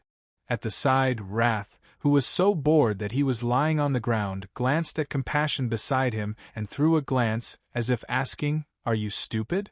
Compassion gnawed on the poisonous grass under his feet, thought for a moment, and nodded. To be honest, he was indeed stupid. "I feel like someone is scolding me?" On the Dragon Tower, Huaishur raised his paw and scratched his dog head, puzzled.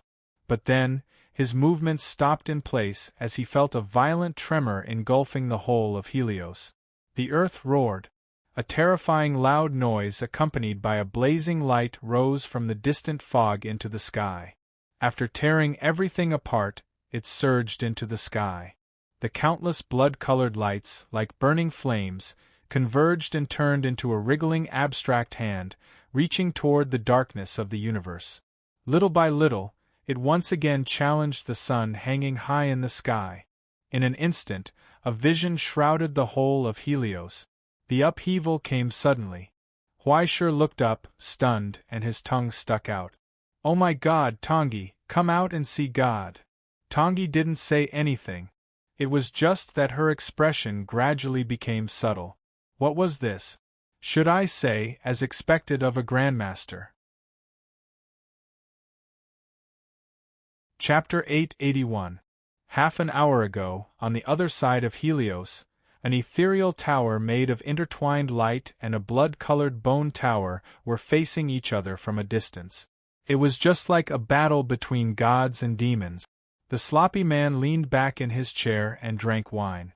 As one of the splits of Pubris, he represented the existence of the Grand Master's soul. Opposite him was Hades, who looked calm. They were not at daggers drawn. There was no killing intent between them. "That was fast, Hades. Looks like those third-rate alchemists aren't useless after all." The drinking alchemist commented on his former colleagues. He looked down on them, but there was no mockery or arrogance in his words. He was just telling the truth calmly.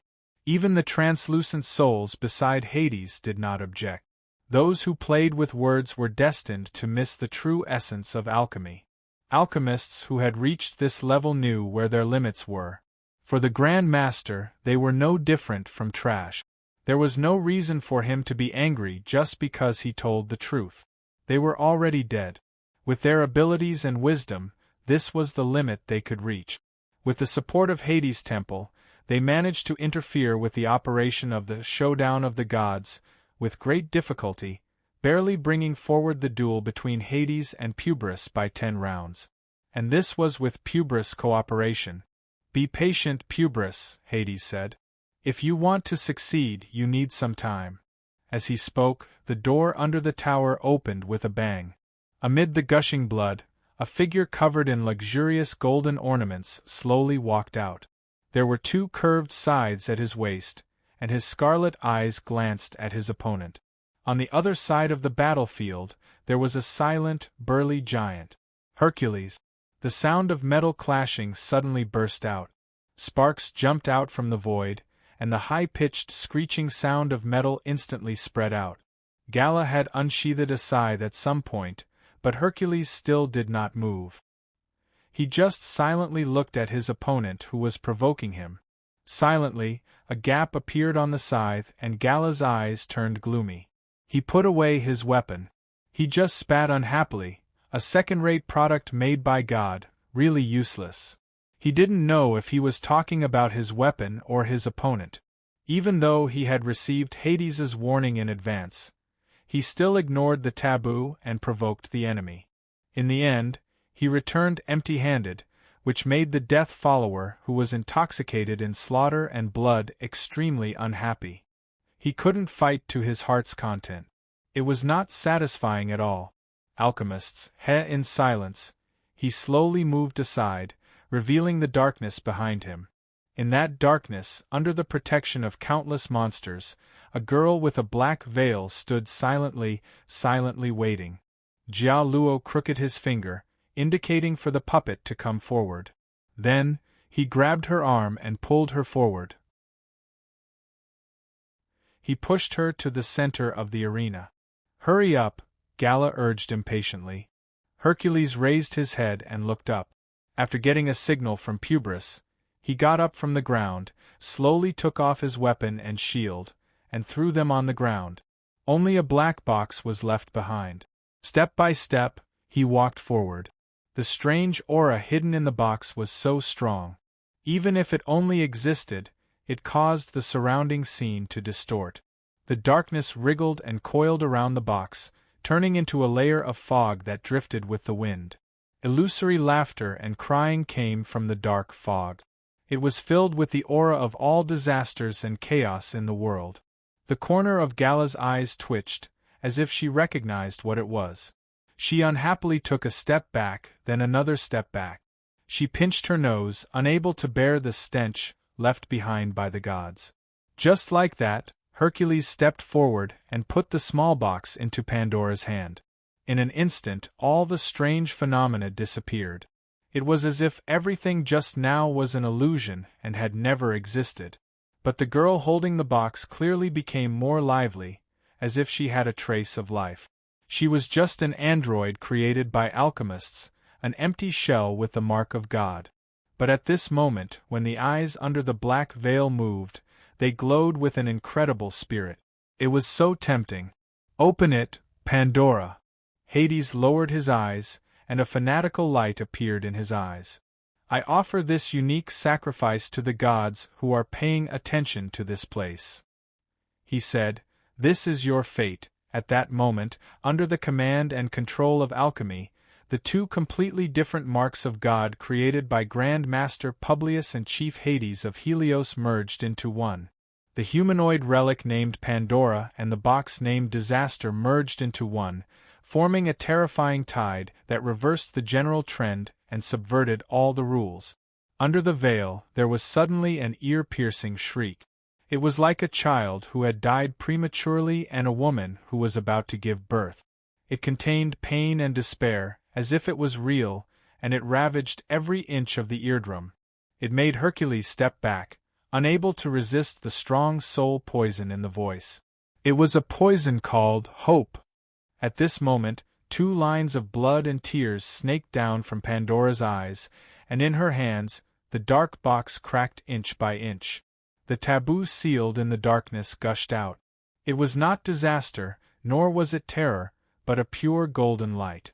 It was so bright and so glorious, as if it was the epitome of all the beauty in the world, and it made people yearn for it.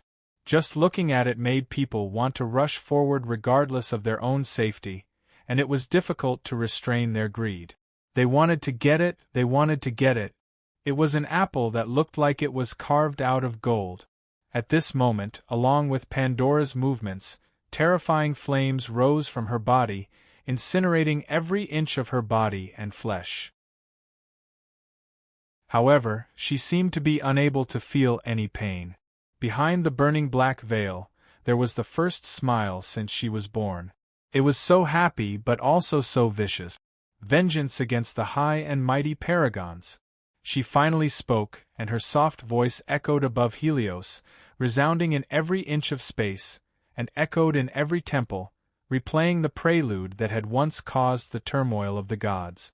With this humble offering to the most beautiful goddess, at that moment, Pandora was completely burned out. Instead, the terrifying light emitted by the golden apple soared into the sky, tearing apart all the mystic instruments, and shrouding the entire Helios. What was triggered was a riot that completely overturned the showdown of the gods. The love and hatred between the gods were replayed once again. Countless high walls of fog dissipated, and the bells in all the temples rang again. The symbols of the gods, who were originally harmonious on Olympus, suddenly became alienated and cold at this moment. The balance was broken. Under the curse of the gods, Hera, Hestia, Demeter, Athena, Aphrodite, Artemis, Persephone, Hecate, even the three Graces, the 9 Muses, and all the goddesses of Olympus were instinctively rioting under the temptation of the golden apple. They attacked each other, repelled each other, racked their brains, just to monopolize the meaningless bright light. This was a disaster that existed in history and was even predestined, the fuse that triggered a huge war that swept across the entire Mediterranean world. After 100 years, it was replayed in the vast space. After a long period of planning and brewing, the Grand Master Publius finally launched a counterattack against the invaders. In an instant, the showdown of the gods collapsed without any attack. Then, let us challenge the gods again. In the Tower of Light, the prototype of God, who was operating in the fierce light, looked up and whispered, just like 100 years ago, just like 200 years ago. After experiencing countless failures and setbacks, after enduring a long period of imprisonment and torture, after suffering endless humiliation and disgrace, he once again launched an attack towards an unattainable realm. This was the destiny and dream passed down by countless alchemists for hundreds of years. One day I will master the truth and surpass the gods. At this moment, along with his words, the blood-red hand tore apart the mystic instruments of the showdown of the gods and stretched out its palm toward the sun in the sky. And all the showdowns stopped. The participants looked at each other blankly, not knowing what had happened. They only saw the blood-red meandering in the field, and converging toward the giant Tower of Light. Among them was Huaishur, who had unknowingly returned to his human form. "Oh my God, Tangi, come out and see the gods!" But Tangi did not go to see them. Unknowingly, she had disappeared without a trace. It was as if she had fallen into another sudden dream. She did not resist. Instead, she obeyed the call of that will, passing through the ancient times and arriving at the dazzling palace. When she raised her eyes again, she was already sitting in the center of the long table. She was like an uninvited guest who had suddenly appeared at a joyous banquet, causing the original laughter and happiness to disappear without a trace. "Oh my, how have you been, everyone?"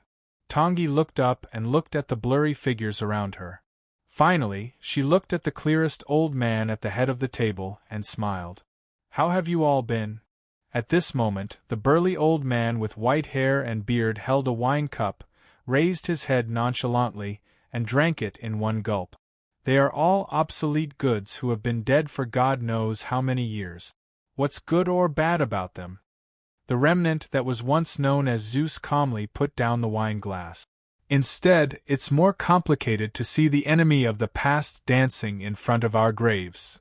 Really, they are all dead. Why can't you be more generous?" Tangi waved her hand indifferently and looked around. "Aren't you going to give me a cup? You are so cold. This is the banquet of Olympus. Outsiders are not welcome." "It's okay. I brought my own." Tangi turned her hand and a teacup with a pink pig's head printed on it appeared. She shook it proudly. "My contractor bought it for me. Are you jealous?" In an instant, the blurry figures around her looked at her strangely. It was as if they had seen a ghost. "Contractor? You? Are you serious?"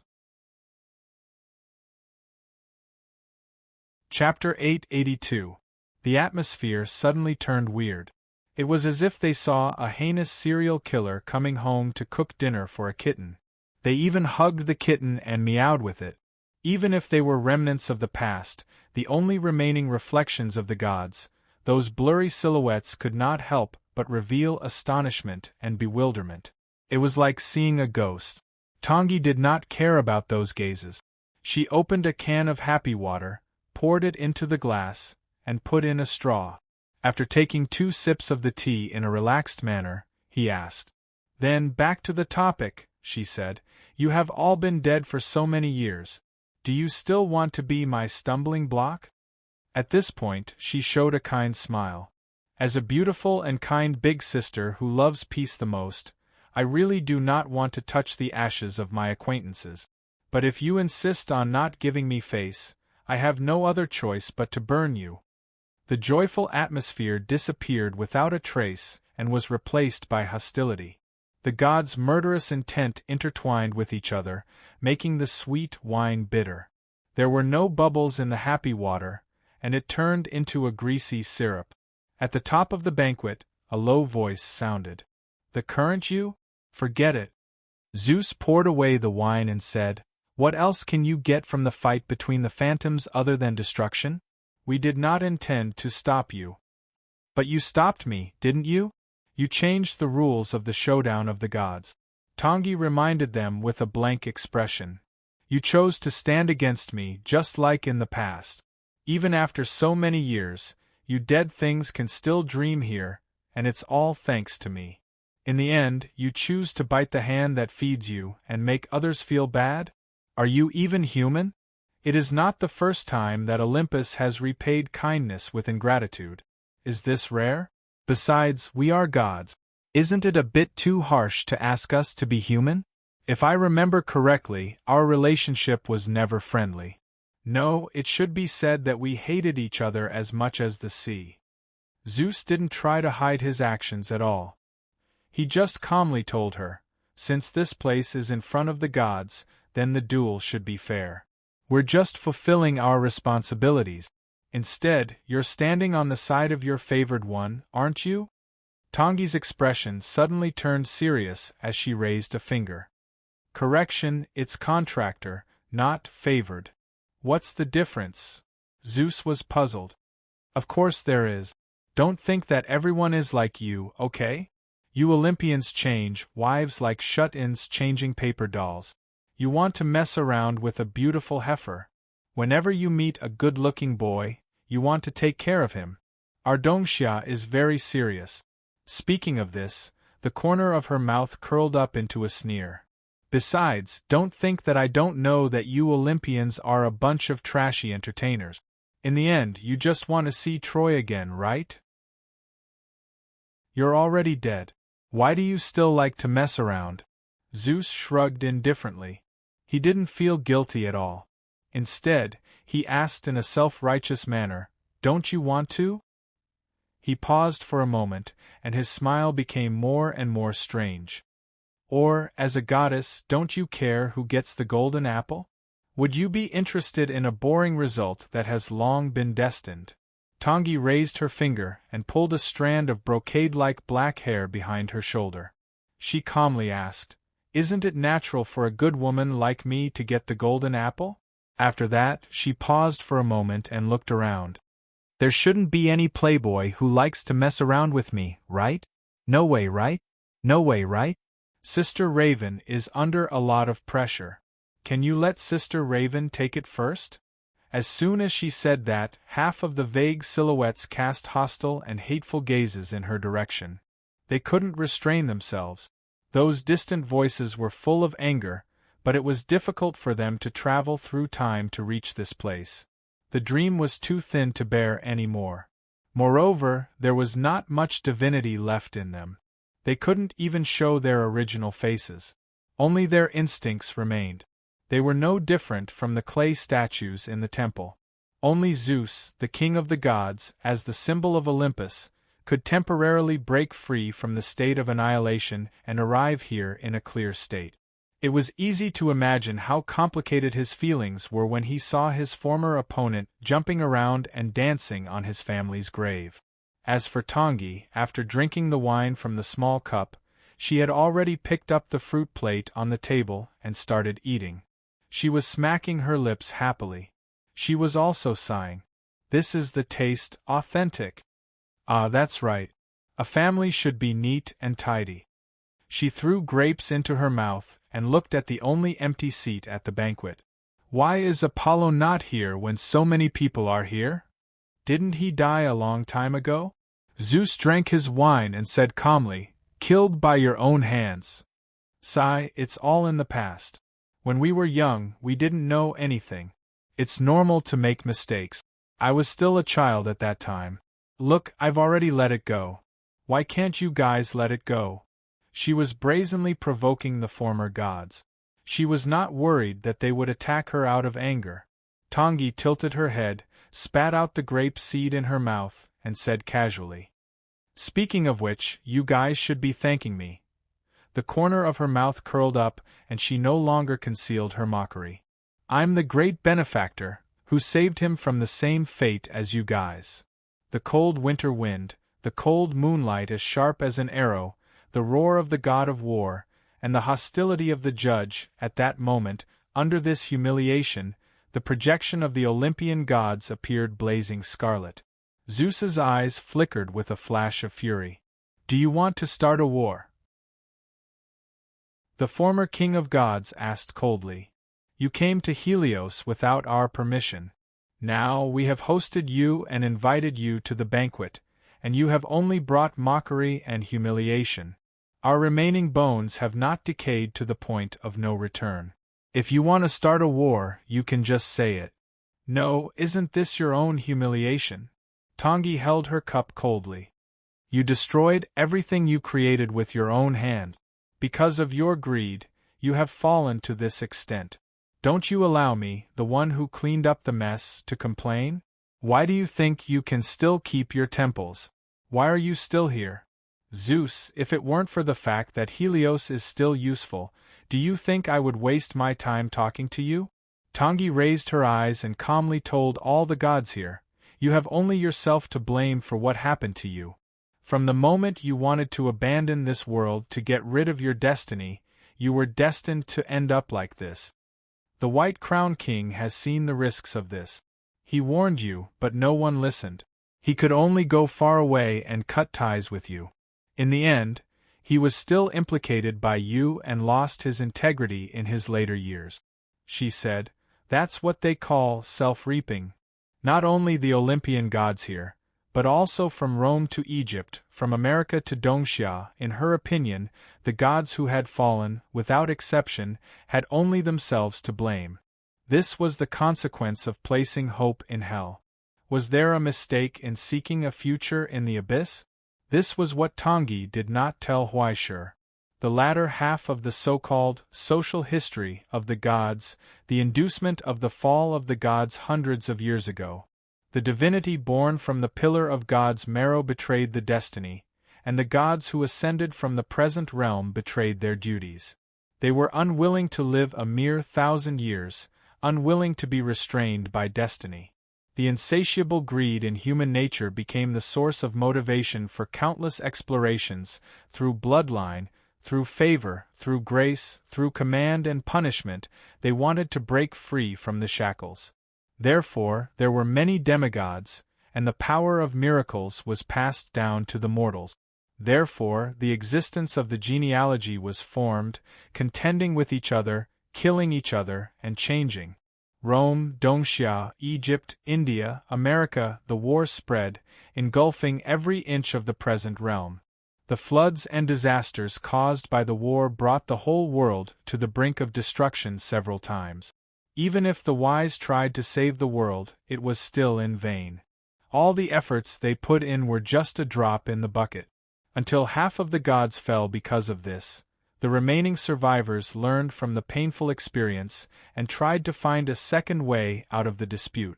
Since the war could not achieve the goal, therefore, the only path left was to join forces. The first to make a change was the Pantheon. The three Thunder Fathers of Rome, Greece, and Northern Europe were the first to form an alliance. Since the existence of the gods was to share the destiny, why not unite more? Similarly, in order to obtain more correction points, why not be more straightforward and enrich the destiny on the same existence? Whether it was thunder, the sun, the moon, wine, art, punishment, guarding, war, benevolence, fertility, cursing, hunting, planting, all of them were gathered into one. It was as if the mortals had pooled their funds to invest in a company. Several enterprises had joined together to form a genuine monopoly group. Long before the term syndicate was born in economics, its physical form had already appeared in the hands of the gods. All authority was gathered together as the means of production. Divine grace and divine power were given to non-existent, legal persons. In this way, an idol that did not exist in the world was created. A so-called omniscient and omnipotent public account and its owners, the angels. The Holy Spirit genealogy was born because of this. It was an unprecedented gamble, and then, he obtained an unprecedented success. More and more gods joined in, abandoning war and choosing a win-win situation. There were even people who followed suit and started a new business. After the first person ate the crab, all kinds of new ideas emerged one after another. The gods hidden behind the scenes were like shareholders in the board of directors. They received a steady stream of correction points dividends and obtained the crucial freedom. It was simply a golden age that was as beautiful as heaven. The whole world was developing rapidly and the entire realm was growing rapidly. Just like the non-existent Eden, there was milk and honey in the river, figs on the trees, and the water was as sweet as wine. Even if someone saw the hidden dangers, no one cared. Even if the actual executor, the selected CEO, the deputy of heaven, issued a warning to the shareholders, the gods who were obsessed with profits still did not care. Even if this intoxicating beauty was rooted in hell, even if the era of flowers in front of them was overdrawing the life of the realm, the law of the conservation of miracles was thrown to the back of their minds. No one cared about how tragic the hell such a huge miracle would create in the abyss, and how huge a reflection would the omniscient and omnipotent empty shell form, and what kind of seeds of disaster would be planted. Just like before the subprime mortgage crisis, every investor would ignore those groundless rumors. The risk was controllable. Everyone said so. But no one cared about the unknown risk. Until one day, the disaster came without warning. After a long gestation, the evil consequences finally sprouted from hell. Overnight, an unprecedented storm spread rapidly and spread over the heads of every participant. Even the innocent who did not participate were not spared. Only a few lucky ones were able to survive because they slept, faked their deaths, and protected, or replaced and saved at the last moment. The end recorded in the book of Revelation came. The end called Apocalypse. Solidification, fall, dusk, and the 5 decays of heaven and man. It was no different from death. Under the terrifying gravitational force from the abyss, decay and collapse spread rapidly, returning the will of heaven to the realm, leaving authority in the mortal world, and throwing miracles into the human world. After losing everything, the dead gods fell from heaven, passed through the realm, and fell into the abyss. It formed a spectacular and desperate situation called the Fountain of Light. In the deepest part of hell, the last remaining divinity ushered in the final distortion and solidification, conforming to the gravitational force of the abyss and converging into one. So, the reflection corresponding to the omniscient and omnipotent existence, the only true God left in this world, the supreme ruler, was finally born from the deepest hell. With the loud sound of the realm collapsing as the first cry, the element of destruction known as the rancher opened its eyes. It looked at the world that belonged to itself. For the first time in its life, it felt the so-called hunger. Until today, the thing that was most qualified to call itself a god in the world was still continuing its unsightly state and continued to devour. The disasters and poisons caused by it were all proof of this sin. Don't you regret it? Tangi looked at the gloomy faces and asked curiously, "Don't you feel ashamed of it?" In the silence, Zeus suddenly laughed softly and mockingly. The old god-king raised his head and drank the cup of cursed wine in one gulp, and asked nonchalantly, "Is there any difference between you and us? Or do you need me to remind you, Tai? Even if you knew in advance that your success would only last for a moment, and that everything you did would lead to betrayal and alienation, would you stop what you did? If the alliance is the sin we committed, then wasn't the war before the alliance caused by you? Isn't that so?" Tangi replied calmly, lowering her head and looking at the pink porcelain cup in her hand. She laughed self-deprecatingly. "Perhaps this is the price I have to pay." In the silence, no one said anything. In the face of ignorance, the gods themselves kept silent. Chapter 883. At this very moment, above the disc-shaped Helios, the color of blood was surging and converging towards the axis of the entire world, climbing up along the great Tower of Light of Pubris. Just like the Tower of Babel that had once defied the gods and ascended, the obsession that had been passed down for thousands of years reappeared at this moment. The fruit that countless alchemists had dreamed of was right before their eyes, towards the sky, towards the sun that was high up in the sky. Publius, no, all the alchemists above Helios, the souls that had sunk into hell, the dead that had done nothing, and the wills that were filled with unwillingness and pain, all of them extended their palms towards it. Even after a long period of time, this achievement had gradually lost its meaning. But the mountain was there. Following the path left behind by the gods, the alchemists once again began to climb. Boom! On the Tower of Light, the alchemist who had been drinking stiffened for a moment. He sighed and raised his head to drink the last drop of sweetness. "What a pity!"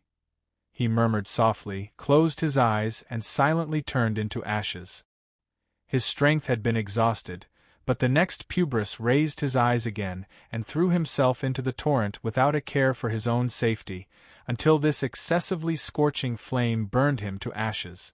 Then the next one, and the next one. Countless split souls, harboring the same obsession, threw themselves into the furnace, using their own ashes to lay the foundation of the tower, causing the giant blood-colored hand to move upwards, upwards, and upwards. Until the end, ignoring the burning of the sun, it firmly grasped the incorporeal proof of the gods. Inch by inch it was pulled downwards. It was as if it was so hungry and thirsty that it wanted to swallow the gods into its stomach. "Great Spirit of the gods, I will offer all my sacrifices for you." Pubris was burning. Amidst the flames, he continued to split himself and toss them into the furnace. He grinned and laughed maniacally. "Please mourn for me."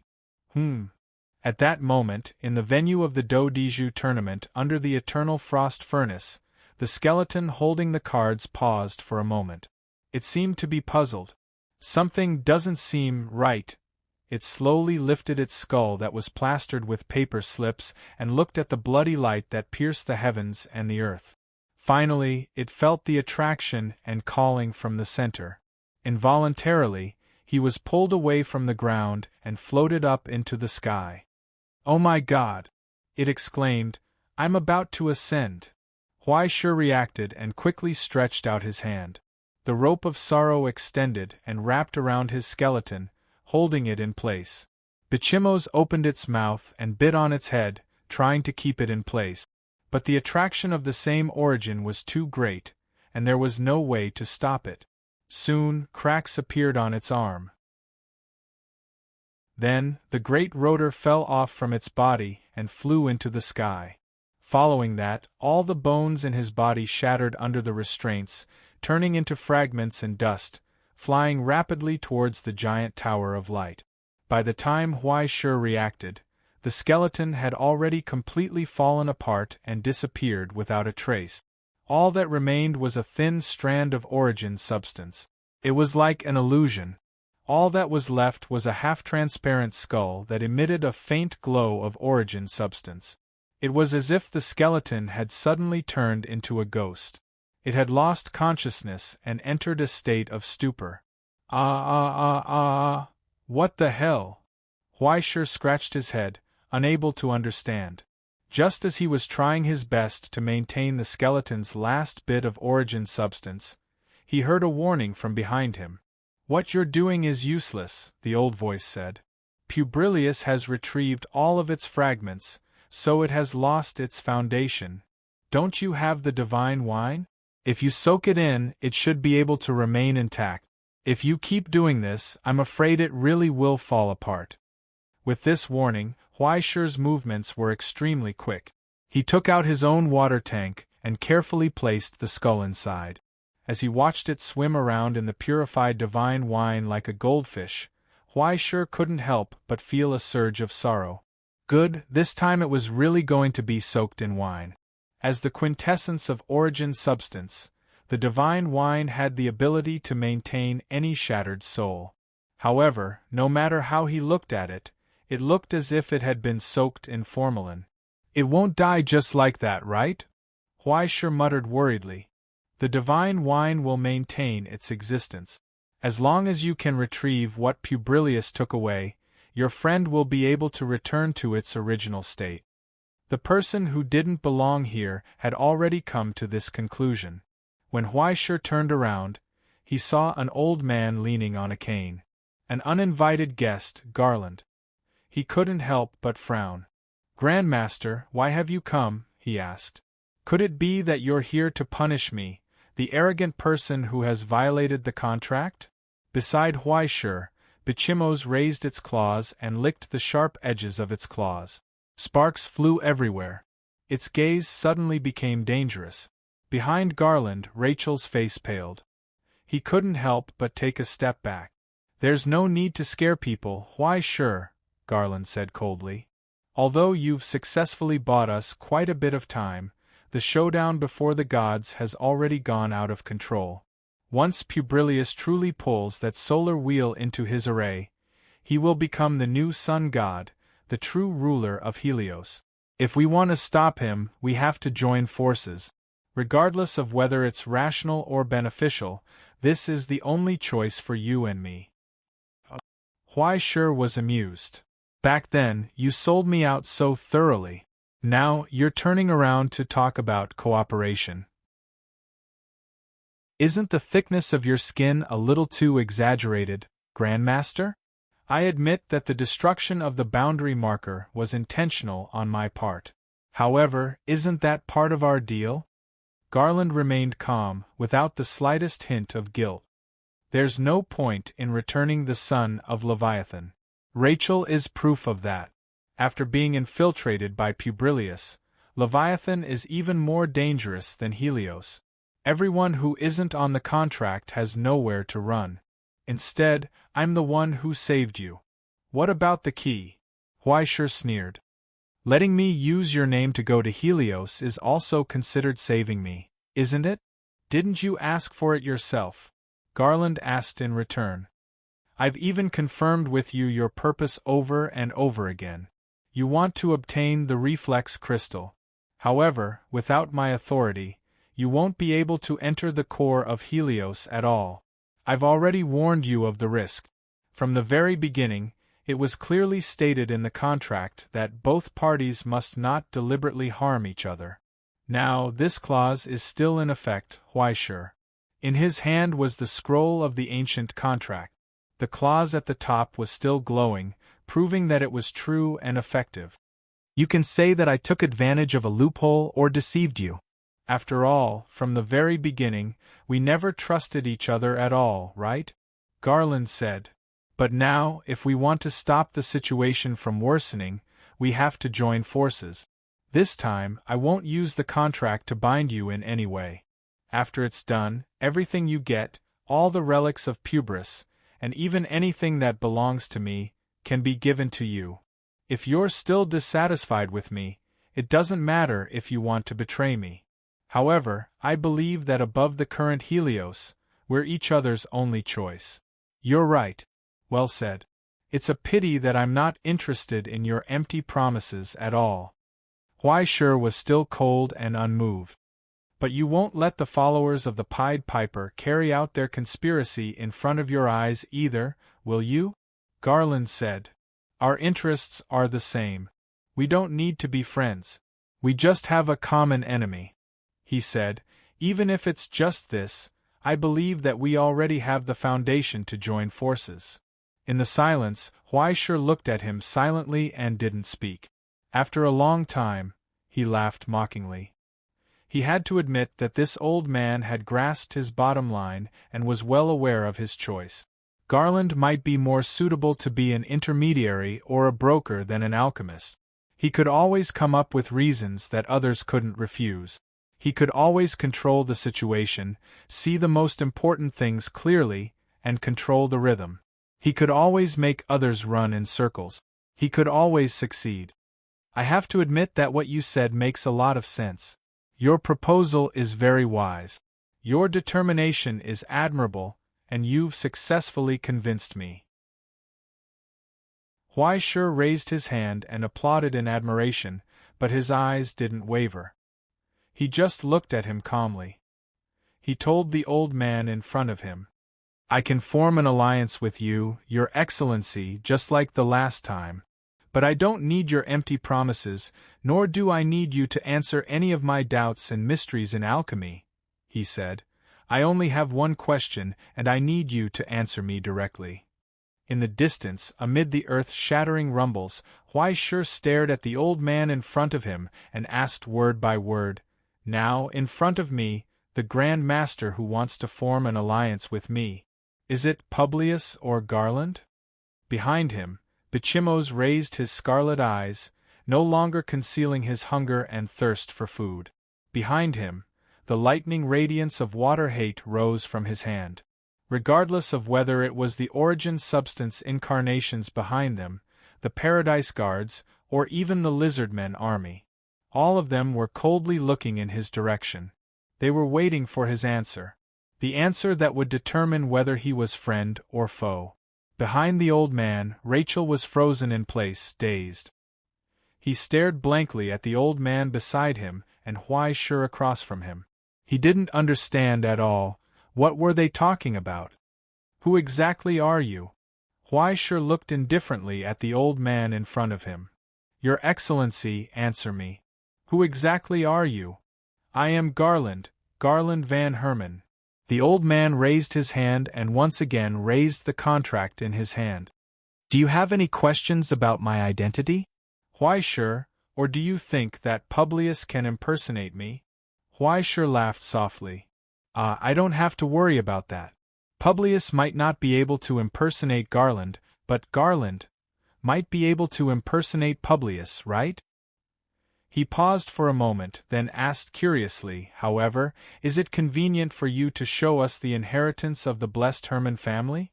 Legend has it that a single drop of your blood can expel all poisons and evil spirits. I forgot that you have a blood fever. What a coincidence, isn't it?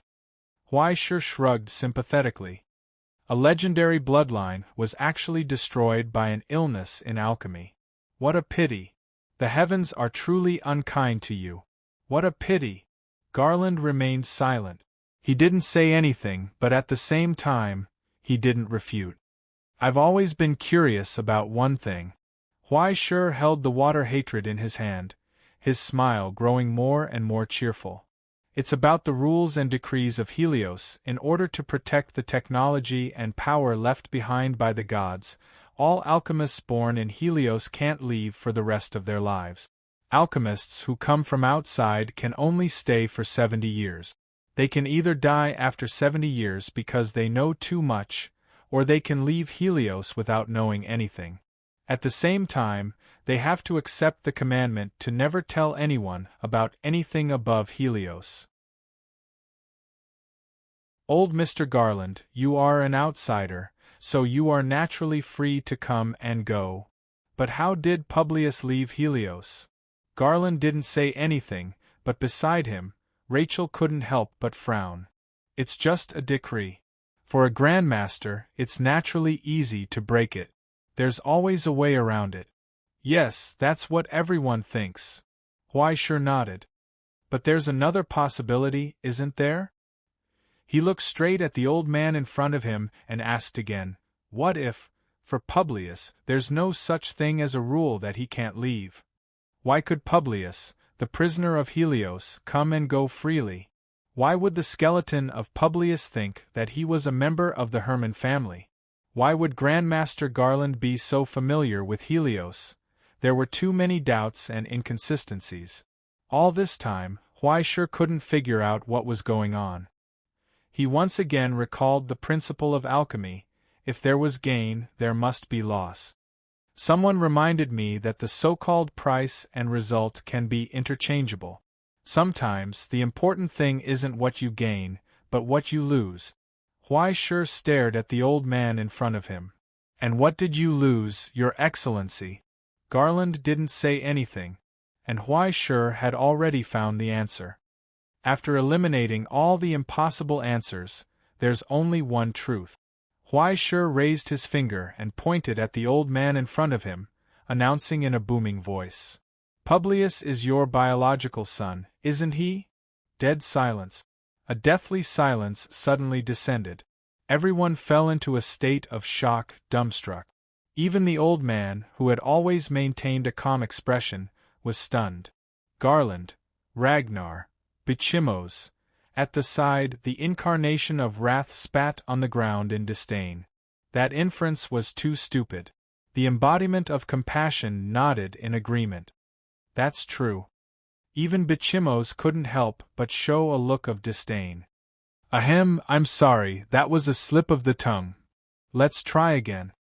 Huaishe coughed awkwardly, trying hard to put on a serious expression. He raised his finger again and said, after eliminating all the impossible answers, it's really no need to test me anymore, Huaishe. There's no need to be deliberately mystifying. Garland interrupted his indirect questioning and told him without hiding anything, since you've seen Hecate's temple, you more or less have the answer in your heart, right? It's just like what you imagined, he answered frankly, that's right. Before I became Garland Van Herman, my name was Publius Augustus. You're tuning in to the Phoenix Nights YouTube channel. Don't forget to subscribe and join us on this journey to catch the most captivating stories.